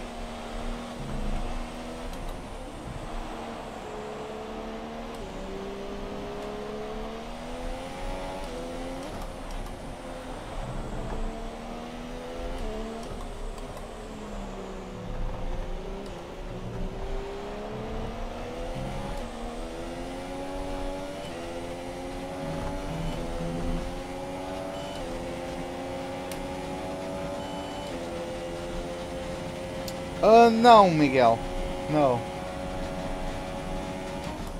I'm not doing YouTube full time. I'm not even getting money from it.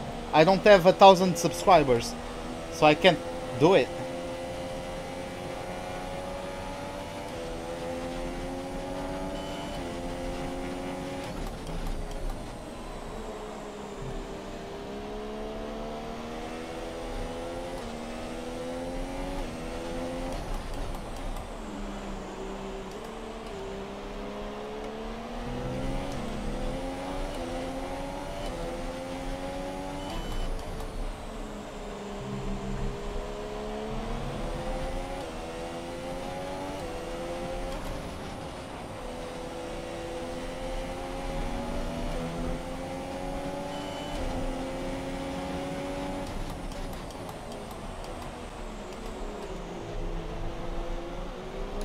Hey Parminder, welcome to the livestream, man. How are you doing?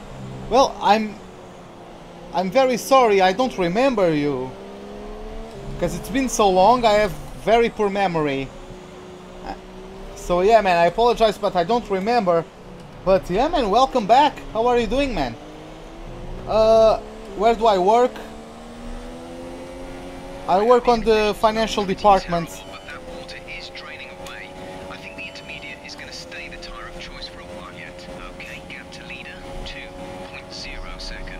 I work on the financial department of a private hospital in Lisbon. Even though I'm looking to quit that job, I'm looking for another job. I know a friend of mine works in a supermarket, and I don't really know the word in English, but like the name of, you know, like the sections in the supermarkets where they sell you meat. You know, like they cut, you choose it and they cut it in front of you and all that. I don't know how it's called in English, but a friend of mine works in that department of a supermarket that's like 10 minutes from my home on foot, and it tells me that they are short on people. So I'm going to get some curriculums there.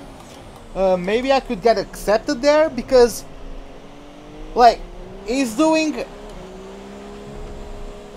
getting paid more, basically. Like, I'm not saying that he's working less. I'm just saying that he doesn't have as much responsibility with me than me, Yeah, on his work, because I'm dealing with millions of euros every day. So, yeah, So the gap to our teammate is 2.6 seconds. like, I have a lot of responsibility on my current job, and like, he doesn't have as much responsibility, and he's getting paid more than me by quite a substantial amount. So I'm going to try to apply for a job there, since he tells me. Do I not like my current job? I like my current job. I don't like the circumstances which under I'm basically being forced to do my job. We were 4 people on my team, and since December, or since January 2nd, or the 2nd of January, I'm alone. I'm basically doing the job of 4 people, and no one has replaced any of them. Like, I'm sick of waiting. Depois apaga a luz, faz favor, e fecha a porta.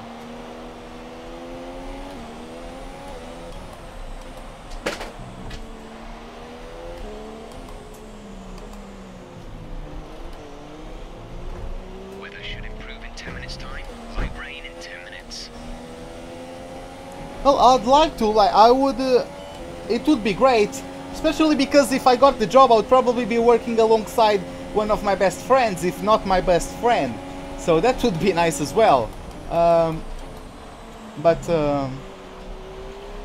But yeah, like, the current conditions on my current work is, like, it's pretty much hell.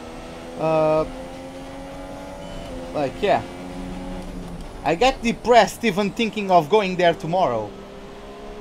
It's like, I like what I do, I just don't like the circumstances.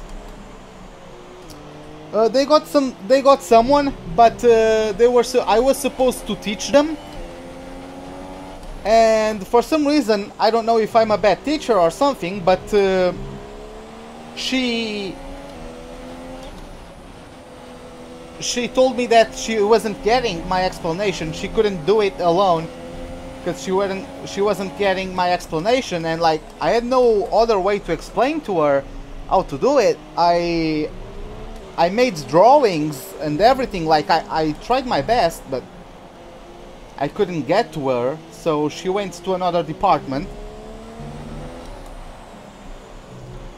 But in my opinion, she didn't really want to work alongside me. Not because it was alongside me, but because, like, when she got in, we were on those monthly reporting times, so she didn't get to work with me right away. So for a week she stayed on that department that she is currently, and she learned the job there, and probably she figured out that that job was easier. I mean, not really easier, but it doesn't have, you don't have to analyze as much, right? You don't have to have such a critical sense about what you are doing. So yeah, I guess she figured out that it would be better for her to stay there. So, cause like, I just turned 23. She's 30 years old. She doesn't really look like it. She looks younger than me, to be honest. But she's 30 years old, and she has multiple experience in other jobs.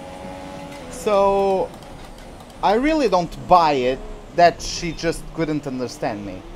But whatever. That's how it goes.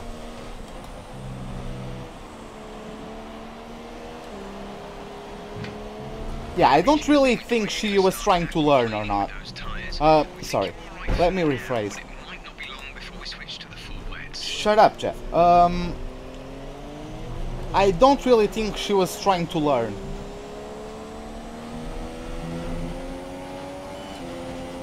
I might be wrong, but that's the impression I got out of it, so...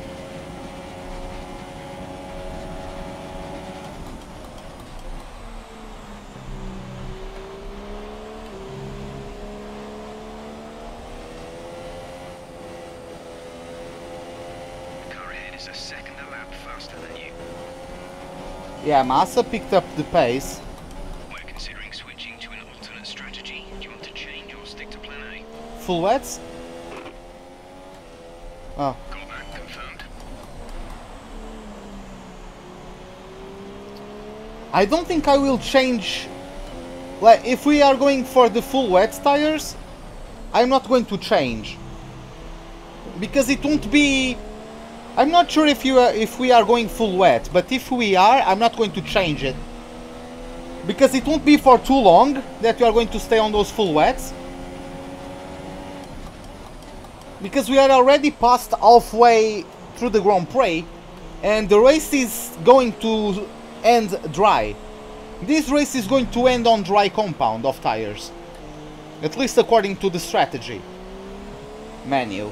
So, for it to still go for full wet conditions, it's going to be very short, the period in which we need to go to full wets. That's what I'm basically saying. My god, the car just tried to kill me there. Are they switching for another set of inters? Yeah, Paramanda, I live in Portugal. Are these guys going for full wets? What is it? Oh no, they are going for inters again. This is so weird. Jeff tells me I can take those to the end, and everyone I don't get it. I really don't.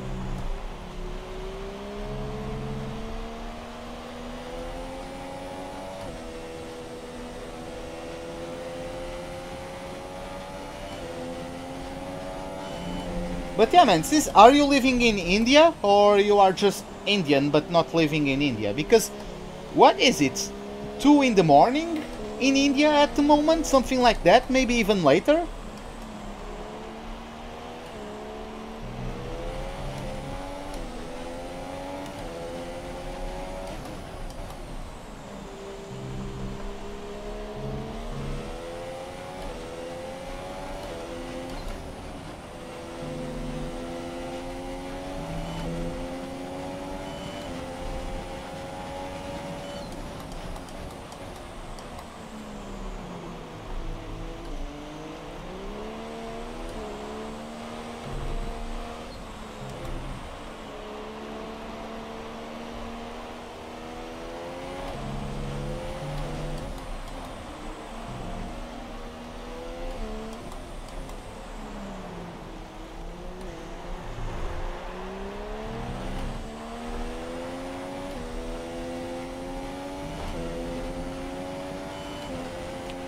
Everyone is pitting again. Only me, Hamilton and Massa have not pitted. Like, what's going on?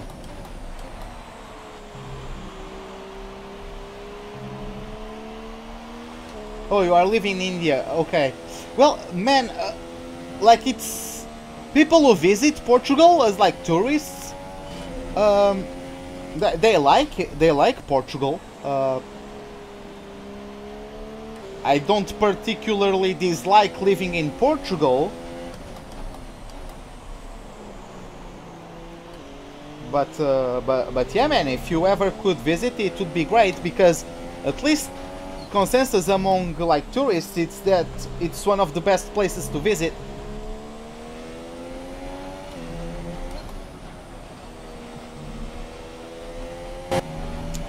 Yeah, that's what I guessed, that you were.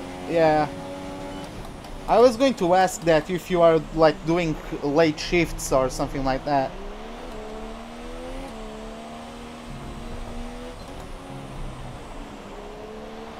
Whoop, there goes the rear.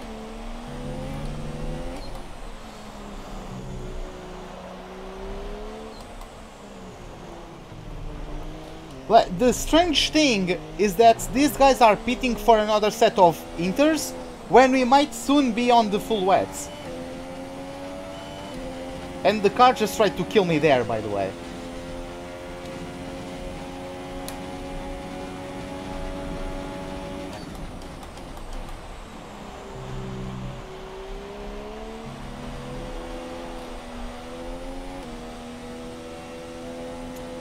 At the moment it's cold in Portugal, yes. But like starting next week, it's going to start being hot again. Because like we just entered spring, we just had a couple of storms in a row over Portugal and the UK and basically most of Europe. But basically it's expected for everything to stop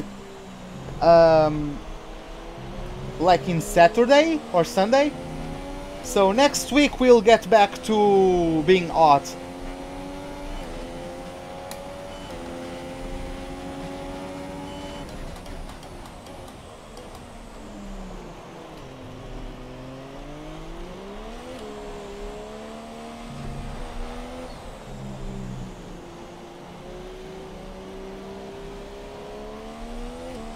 Well, even though it might get worse in April again, because historically, I don't know if it is just our climate or like an Iberian climate or something like that. Historically, it always rains a lot in April. We even have, like, April in Portuguese, you just switch the P for a B, so we say Abril. And we have an old saying that basically means like April 1,000 waters. Of course, it doesn't make sense in English. Eased off for the time being, but we've still got a lot of standing water out there. We're happy for you to stay out. Come on, Jeff. Like, of course, it doesn't make sense in English, but in Portuguese it makes sense. First of all, second of all, it rhymes. 1,000 in Portuguese is mil, which of course rhymes with Abril or April, right? And it's true as well, because it rains a lot in April, at least in Portugal. So it might get back to being bad in April, but let's see how that goes.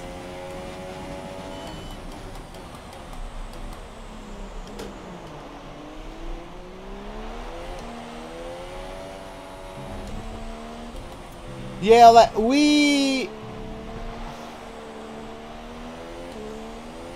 yeah, at the moment, I don't really care about the constructors, because both Ferraris and Force Indias are not having the greatest of races, and we are leading the constructors, and I'm trying to improve my relationship within the team, basically because I lost a lot in the Russian Grand Prix because I failed the target and I got beat by him. So I lost a lot, and I also got beat by him in qualifying. I also missed the qualifying target, so I need to finish ahead of him and to get the target to be able to gain something back. Because I don't want to get fired again from Mercedes.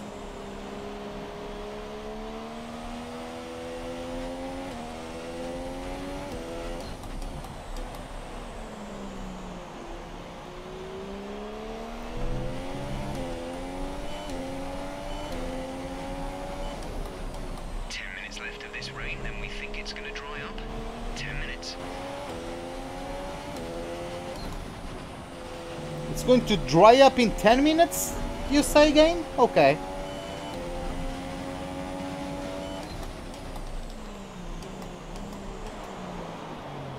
The hell?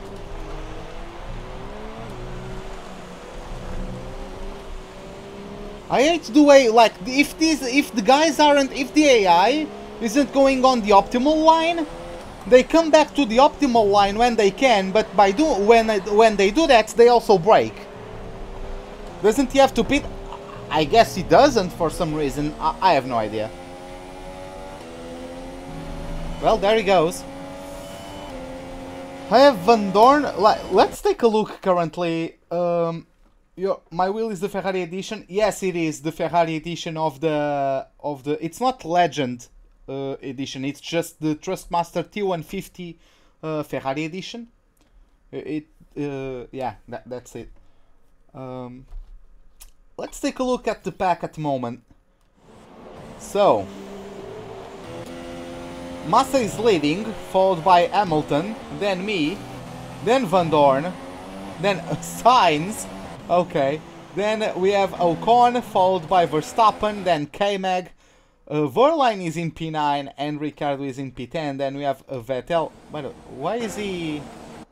Okay, he's probably just avoiding Ricciardo. Then we have Grosjean in P12, Raikkonen P13, Perez P14, followed by Alonso in P15. Then we have Lance Stroll down in 16th, followed by Kvyat in 17th. Then we have Hülkenberg, followed by Ericsson in 19th, who is at least one... I think he might actually be 2 laps down at this point, because he had a puncture. Number of pit stops? Like, oh my...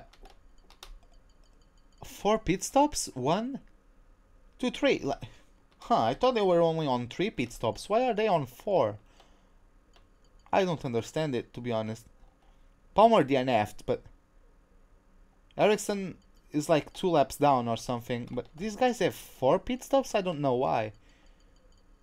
Like, they went for the first time on the softs, then it rains, they went on the inters, and then some of them went on the inters again. That's 3 stops, not 4. I don't know why they are on 4 stops, but okay.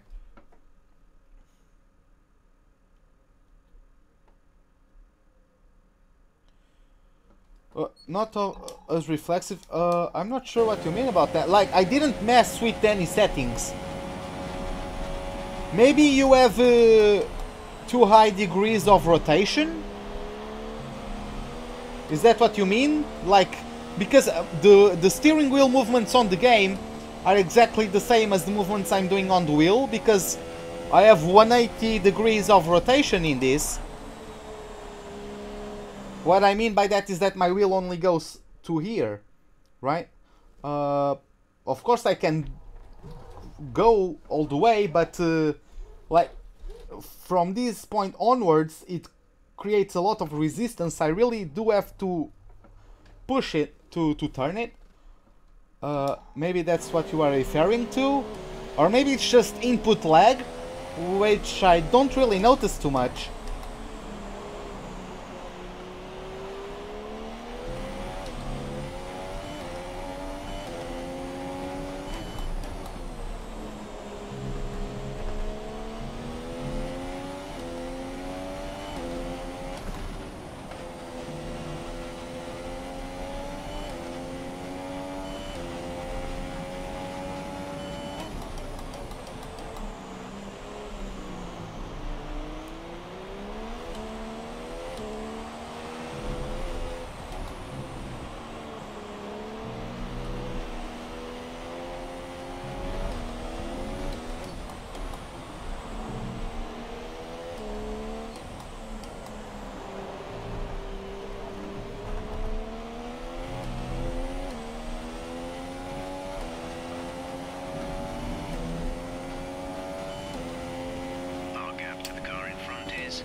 Okay, Van Dorn caught up to me.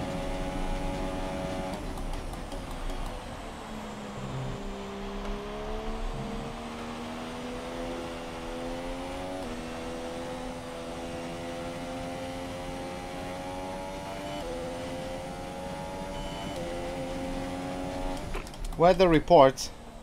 ETA on this rain clearing up is about 10 minutes, so just keep your concentration out there.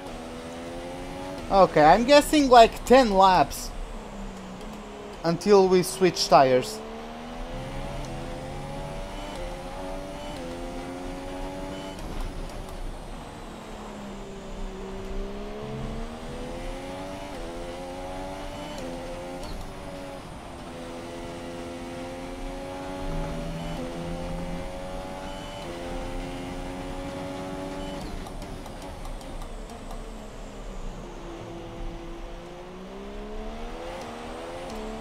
I don't know, like, are you running the game smoothly? Like, can you get, how many FPSs can you get out of the game? Like, I'm running, in most circumstances, I'm running at over 60, and I'm on ultra graphical settings, or the maximum you can get, whatever it's called. As Perez DNF'd, so we only have 18 cars remaining on track, but, like, I don't really think, if the game is running smoothly for you, I don't think the I don't think that would cause an issue with the input registering on the game. Maybe you just have dead zone? Maybe that's it on the wheel, which means like dead zone you can do, depending on the size of the dead zone, you can do like some movements, but only until a certain point the game registers as cornering input. But I have 0 dead zones, so it doesn't matter how small of a movement I'm doing on the wheel, the game detects it. I'm not sure what that can be. Hey AD, welcome back, man. How are you doing? Having trouble to sleep, maybe? Maybe? Okay, clear.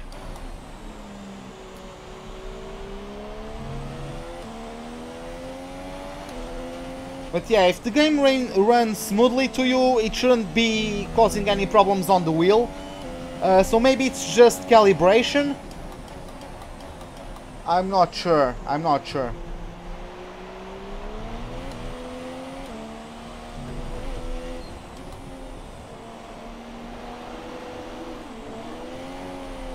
The radar's showing a clear patch on its way. There's about 10 more minutes of this rain. I'm good as well. I mean, I was able to get my way up to P3, even though I was quite lucky.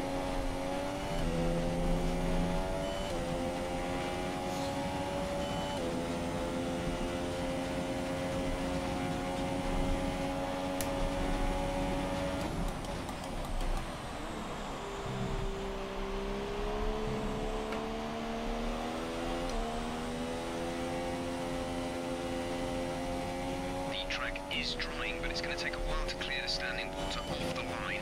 Don't start thinking about slicks just yet.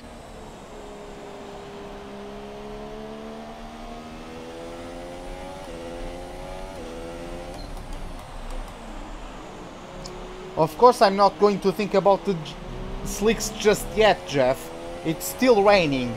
Water is still coming down from the skies. Why should I be thinking about slicks? The track isn't starting to dry even.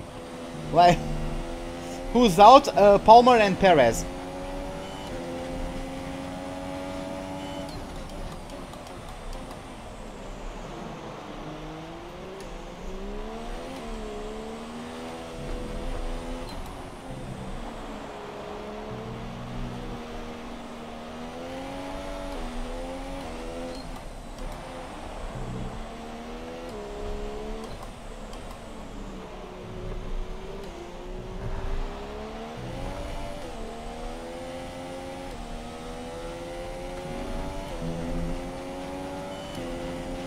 Gap to car in front is 11.8 seconds.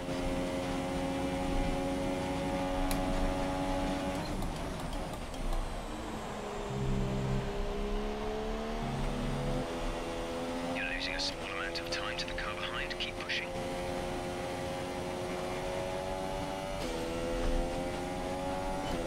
Oh, Hamilton suddenly really closed in on Massa, because Massa wasn't like losing that much time to Hamilton, but now Hamilton really closed in on the Brazilian. Wasn't Perez close to me? It's not Perez who's close, it's Ocon. Ocon is 17 points behind me in the standings, and is currently in P6, right behind Carlos Sainz.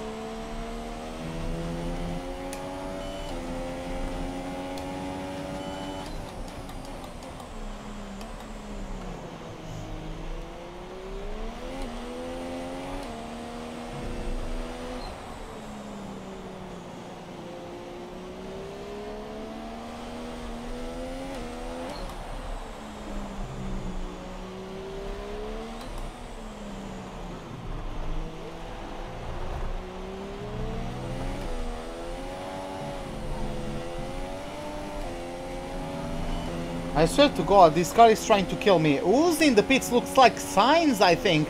Sainz went into the pits. I don't know what for whatsoever, but he went into the pits.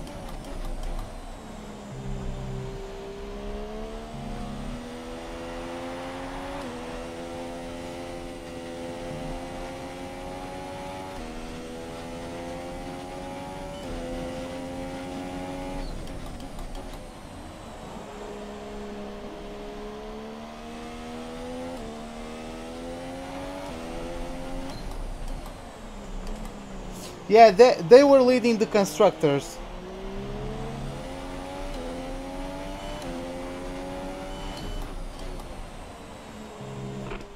Championship standings.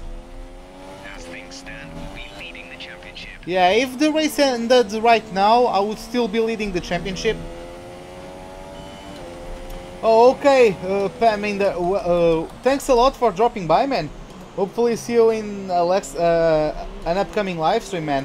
Have a good night, yeah. Looks like you are going to need some rest, so yeah, man, go get it. See you later. Have a good night.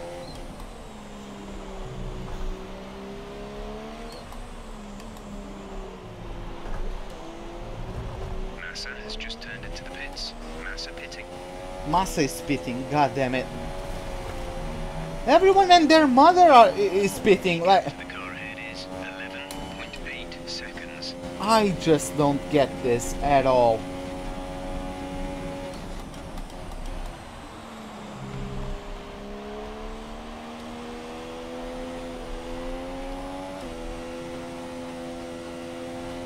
I think Ocon also pitted because Ocon was in front of Verstappen.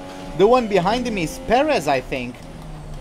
Sorry, no, that can't be because Perez DNF'd, so I think Verstappen overtook Ocon.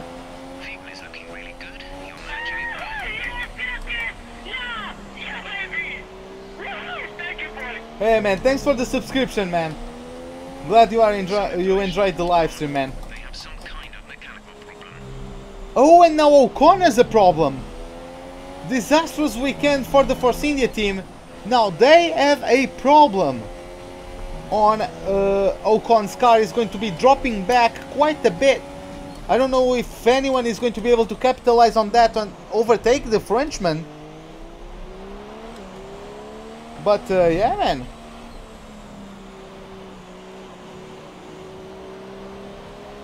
Problems for the second Force India car. Puddles are clearing.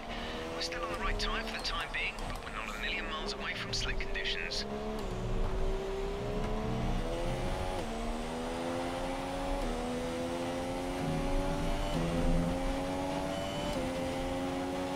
Okay, no DRS yet, so here comes Verstappen.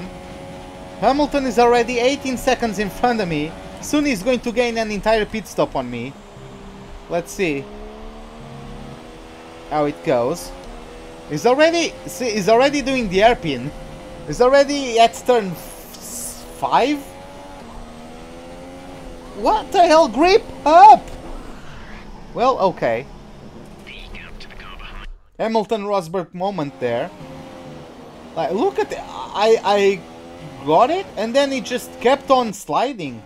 Like, right here, I have the car absolutely straight again. I'm giving minimal to no input on the car, and I still lose the rear. Like, it was so weird.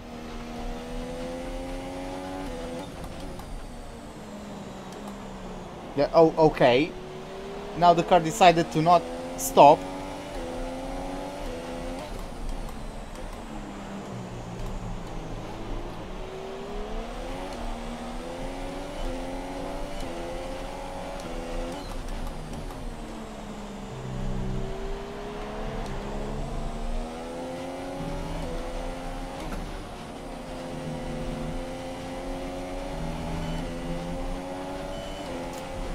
God damn you, Verstappen. Look at him already pulling away.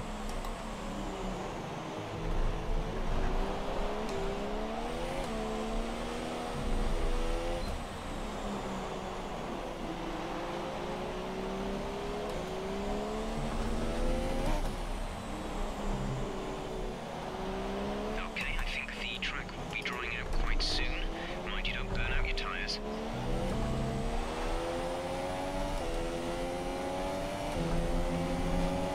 Come on, I'm trying my best to catch up to him.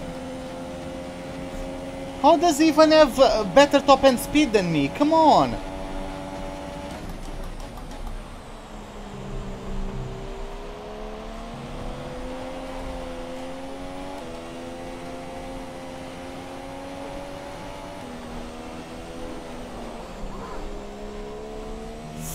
Freaking hell, my wrists, that correction. God damn it. Our gap behind seconds. I'm gonna break my arms if I keep up with it. Or keep up with it. God damn it.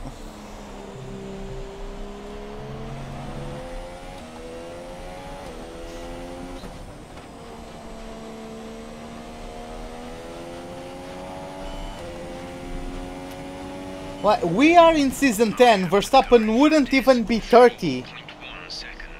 Like, Verstappen won't even be 30 in 2027. In 2027, Verstappen will be 29. I'll be 32, I think. Or 33. No, 32. In 2027, I'll be 32.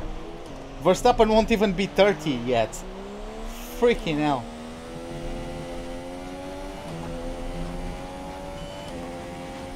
Our gap to first place is 24.7 seconds.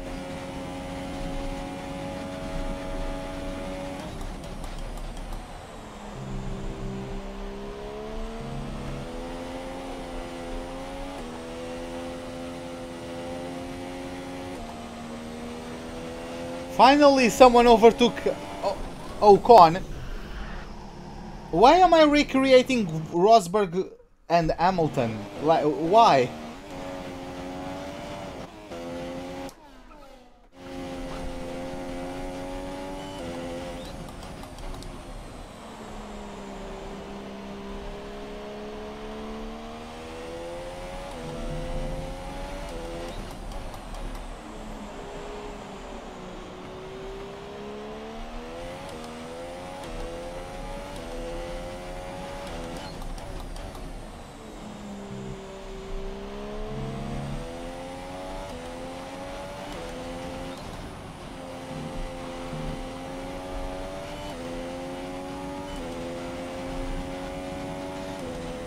Hamilton is currently on the last lap, and on the last corner, and I just started third sector. That's how far ahead of me he is. 6.9 seconds.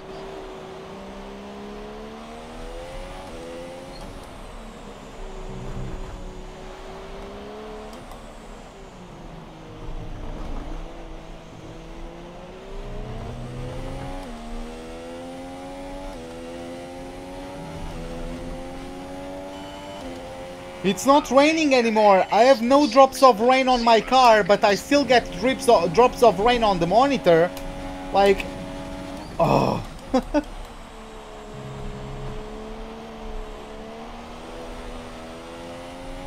That's why the car is sliding all over the place. It's dry, man.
Maybe I should start getting into rally, because that entire third sector, the power slides though.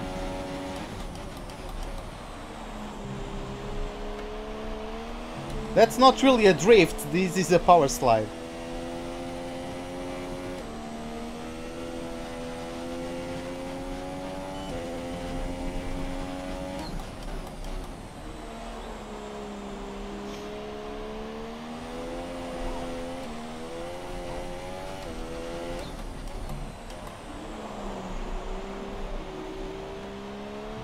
Oh, and then the front doesn't bite in low speed corners. Ah.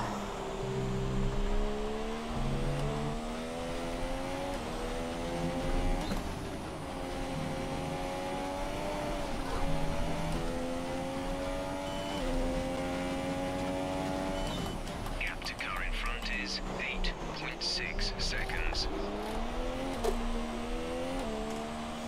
I'm actually kinda making the car lose on purpose now, because I'm actually having fun correcting the car. So...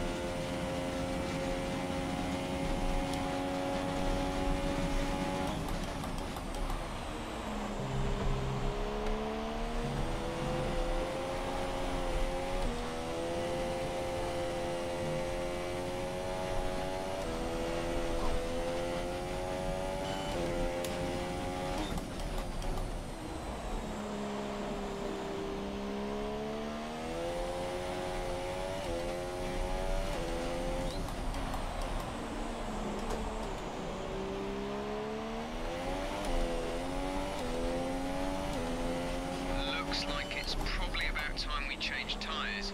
It's a bit of a crossover period for sure, but the longer we stay out, the worse it's gonna get.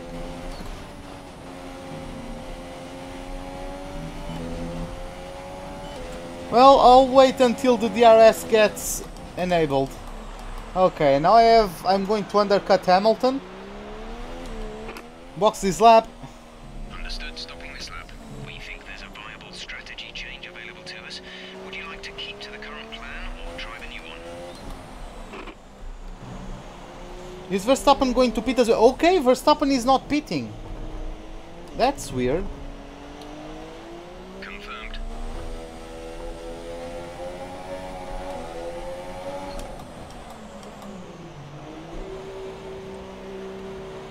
Okay.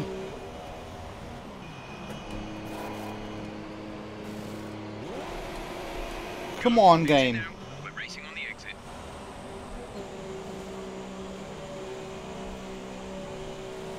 Time to push, boys. Let's go for it. Can we get Verstappen and Hamilton? See these tyres through to the end now. I think we're going to get Verstappen for sure, but let's see about Hamilton.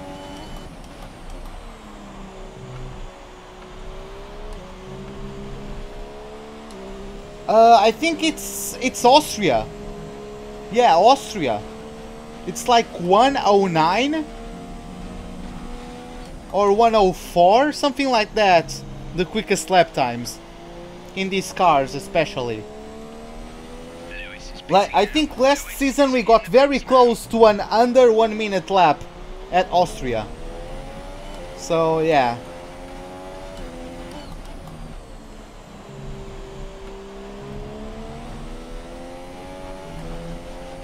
It's definitely Austria, the shortest lap time.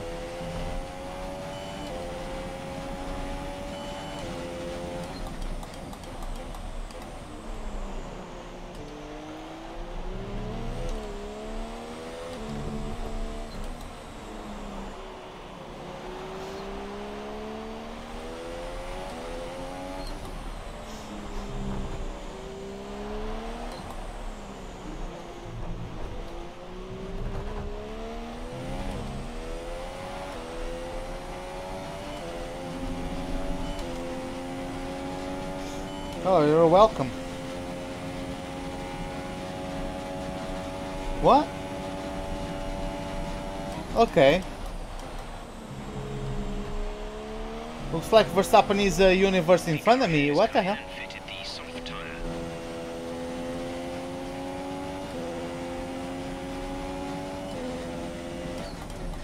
I didn't notice they were that far away from me, to be honest.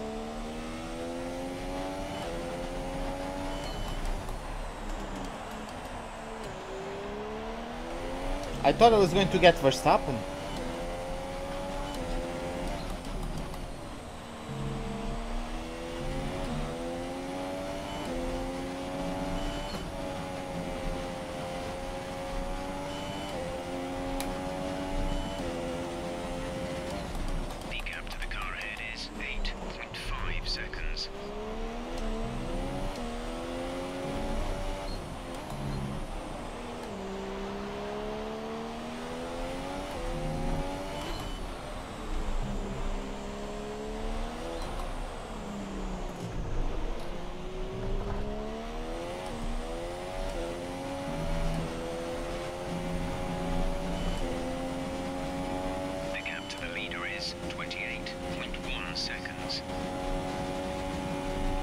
Okay, someone is in the pit lane, but looks like that's a back marker. The car behind is dropping back by about 0.3 a lap.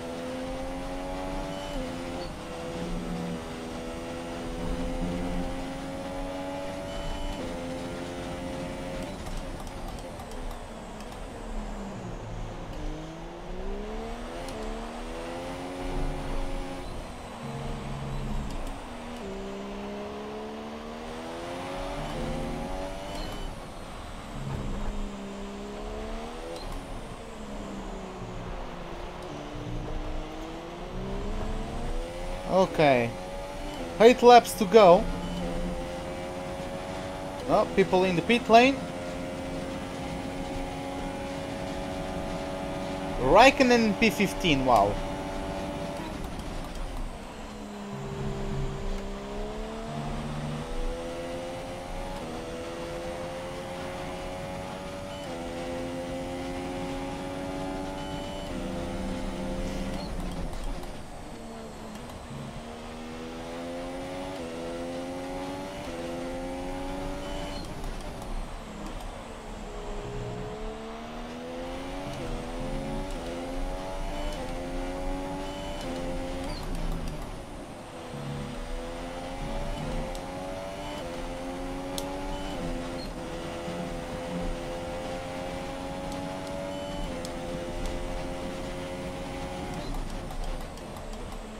Yeah, I think we got decent power unit wear in this race. I debuted my second power unit, since I'm going to save the first one for practice sessions, and I mean for the entirety of the Monaco Grand Prix weekend, but after that I'll just reserve it for practice sessions, as Vettel goes into the pits for some reason.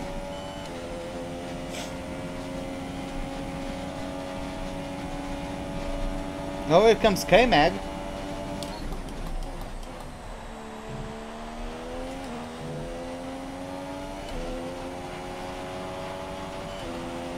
I still have drops of rain on my monitor, like... What are you doing, game? We pretty much burned off our excess fuel. We'll be back on target soon. Don't wait too long to turn the engine down.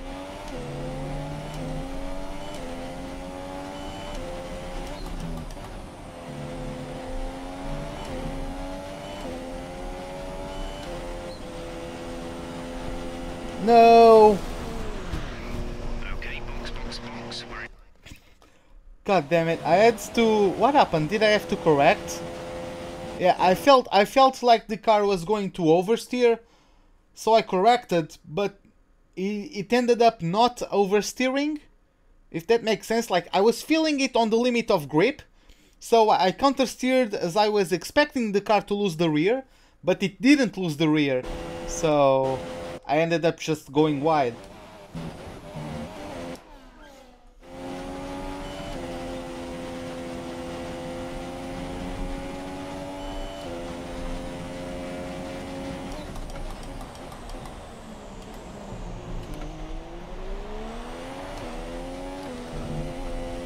I'm on pace for fastest lap, but it's going to be K-Mag who's going to get it, since he had the RS on the beginning of the lap, and he's also going to get the RS now at the end, so he's going to actually be the one getting it. Red Bull ahead of you.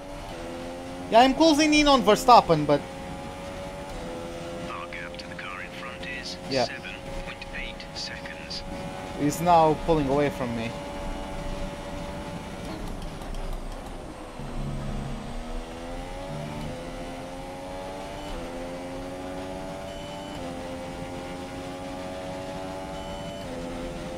We have 5 laps of fuel remaining. Purple first sector once again.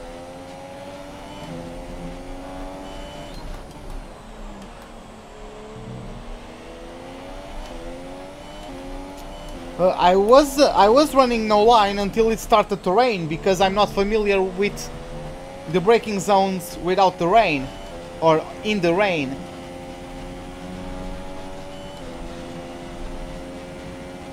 So I ran the line for the rain.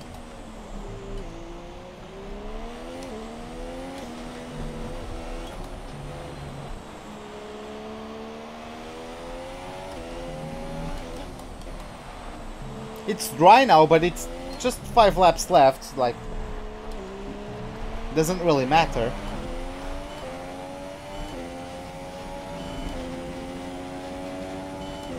The distance to the leader is 27.6 seconds.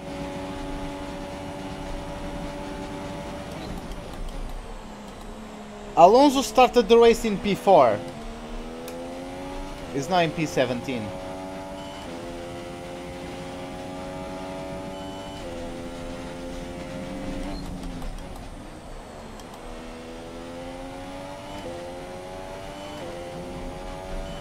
Yeah, I also did.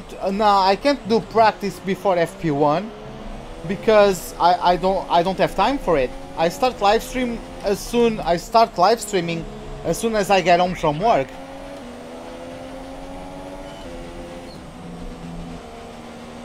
So I literally have no time to do it. Like I try to get as familiar with the track as I can in the practice sessions.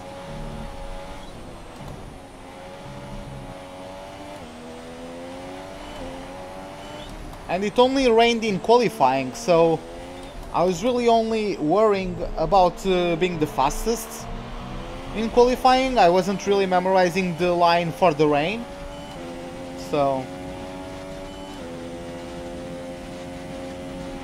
Why is so many people pitting? Like, this is a mess.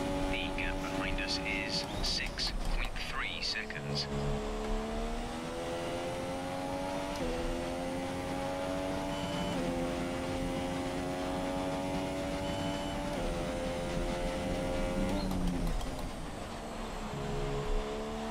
I'm closing in on Verstappen, I feel like. I don't know if he has problems or what, but I feel like I'm closing in on him. Can I get him before the end of the race? Could I get the 1-2 for Mercedes? 3 laps of fuel remaining.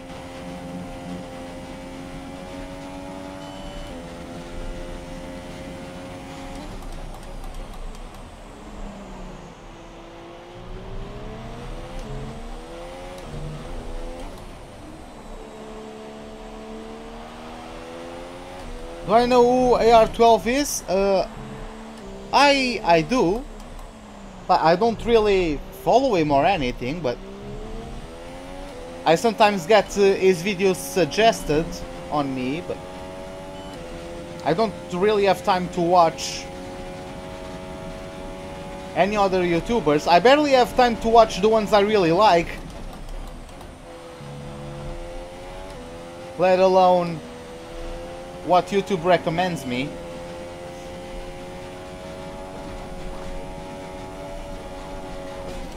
Gap to car in front is 6.5 seconds. Can the car grip up? God damn it.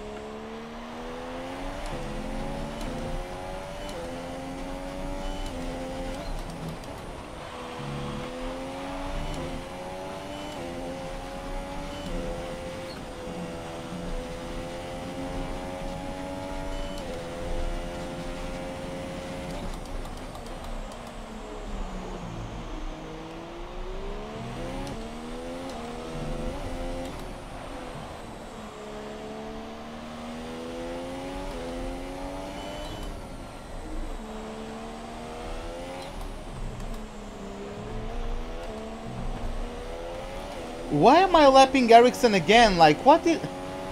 I don't get this game anymore.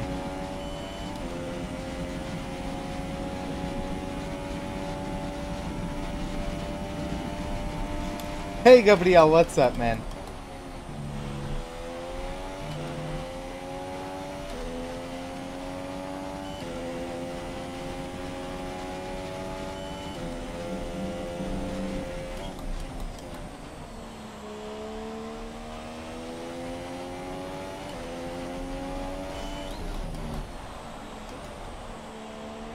Oh man, I had people do more than 10 pin. I had an entire pack. Like, I had 18 cars pit more than 10 times in an Austrian Grand Prix. Because it started on the dry, then it started to rain, everyone went on the inters, and then it got harder, everyone went on the wets. So me and Magnussen beated and we got wets, but everyone else was as if they didn't have wet tires to get on the car. It was as if they didn't get wet tires for the race. And therefore they were pitting every single lap, or most laps, to get wets because it was wet period, but they weren't getting wets because they didn't get wets. It was like they didn't have wets for the race. What season? I don't remember. It was a season when the Haas was still good. So I think it was season 6. I'm going to go with season 6. What? Oh yeah, he's a back marker. Vettel is in 14th, god damn it.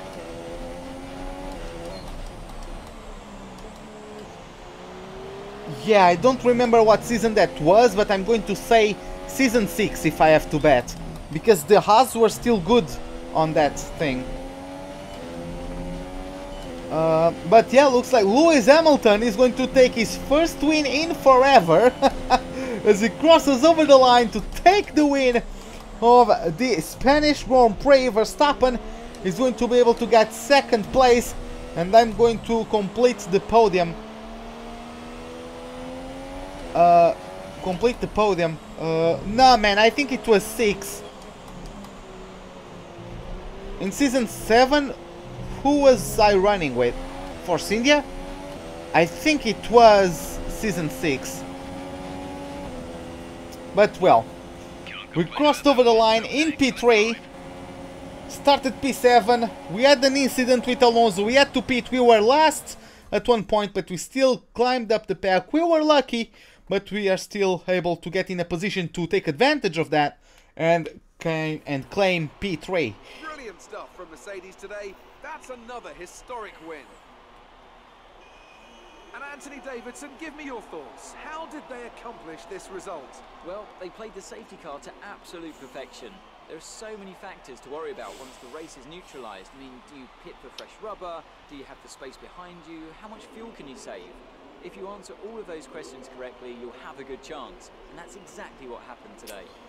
No, because I didn't do... We can see the drivers coming out now to collect their trophies. It's yet more silverware to take back to their base in Brackley after another excellent Grand Prix. I didn't do Austria or Great Britain in season 5, because that was right after I got fired from Mercedes.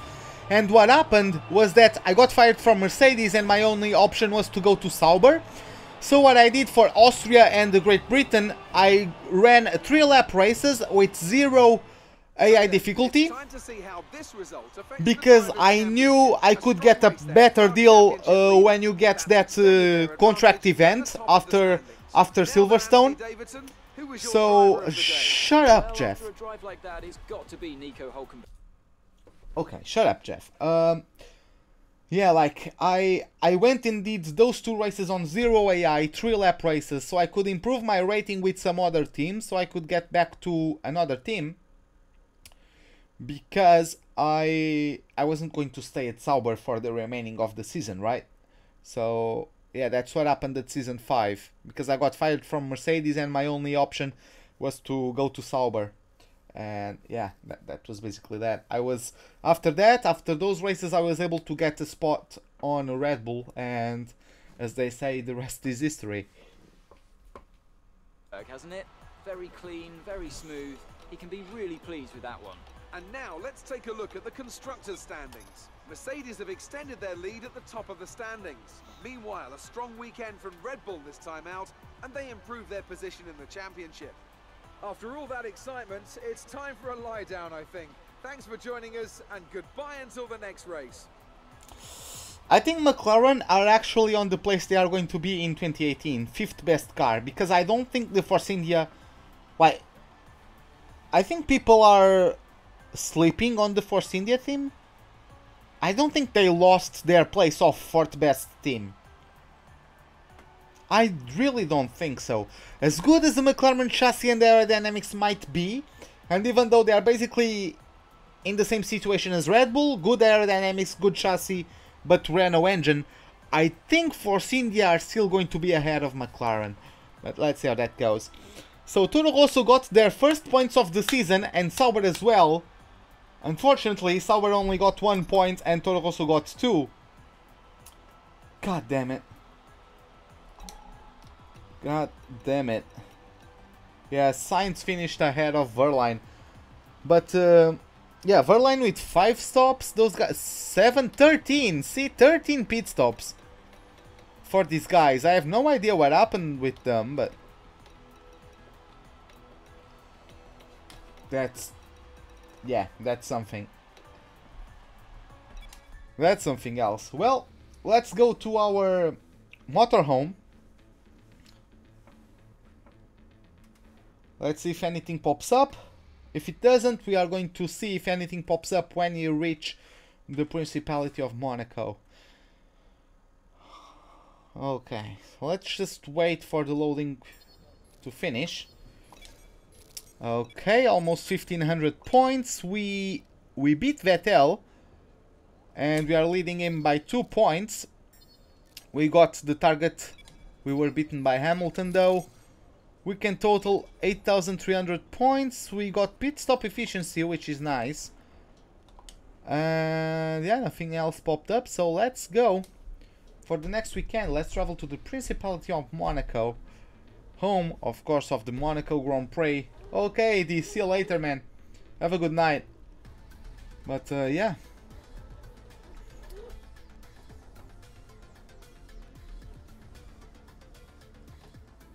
I'm not sure if I'm not going to... Sorry. Oh. I'm not sure if I'm going to run Racing Line or not for Monaco. Let's see.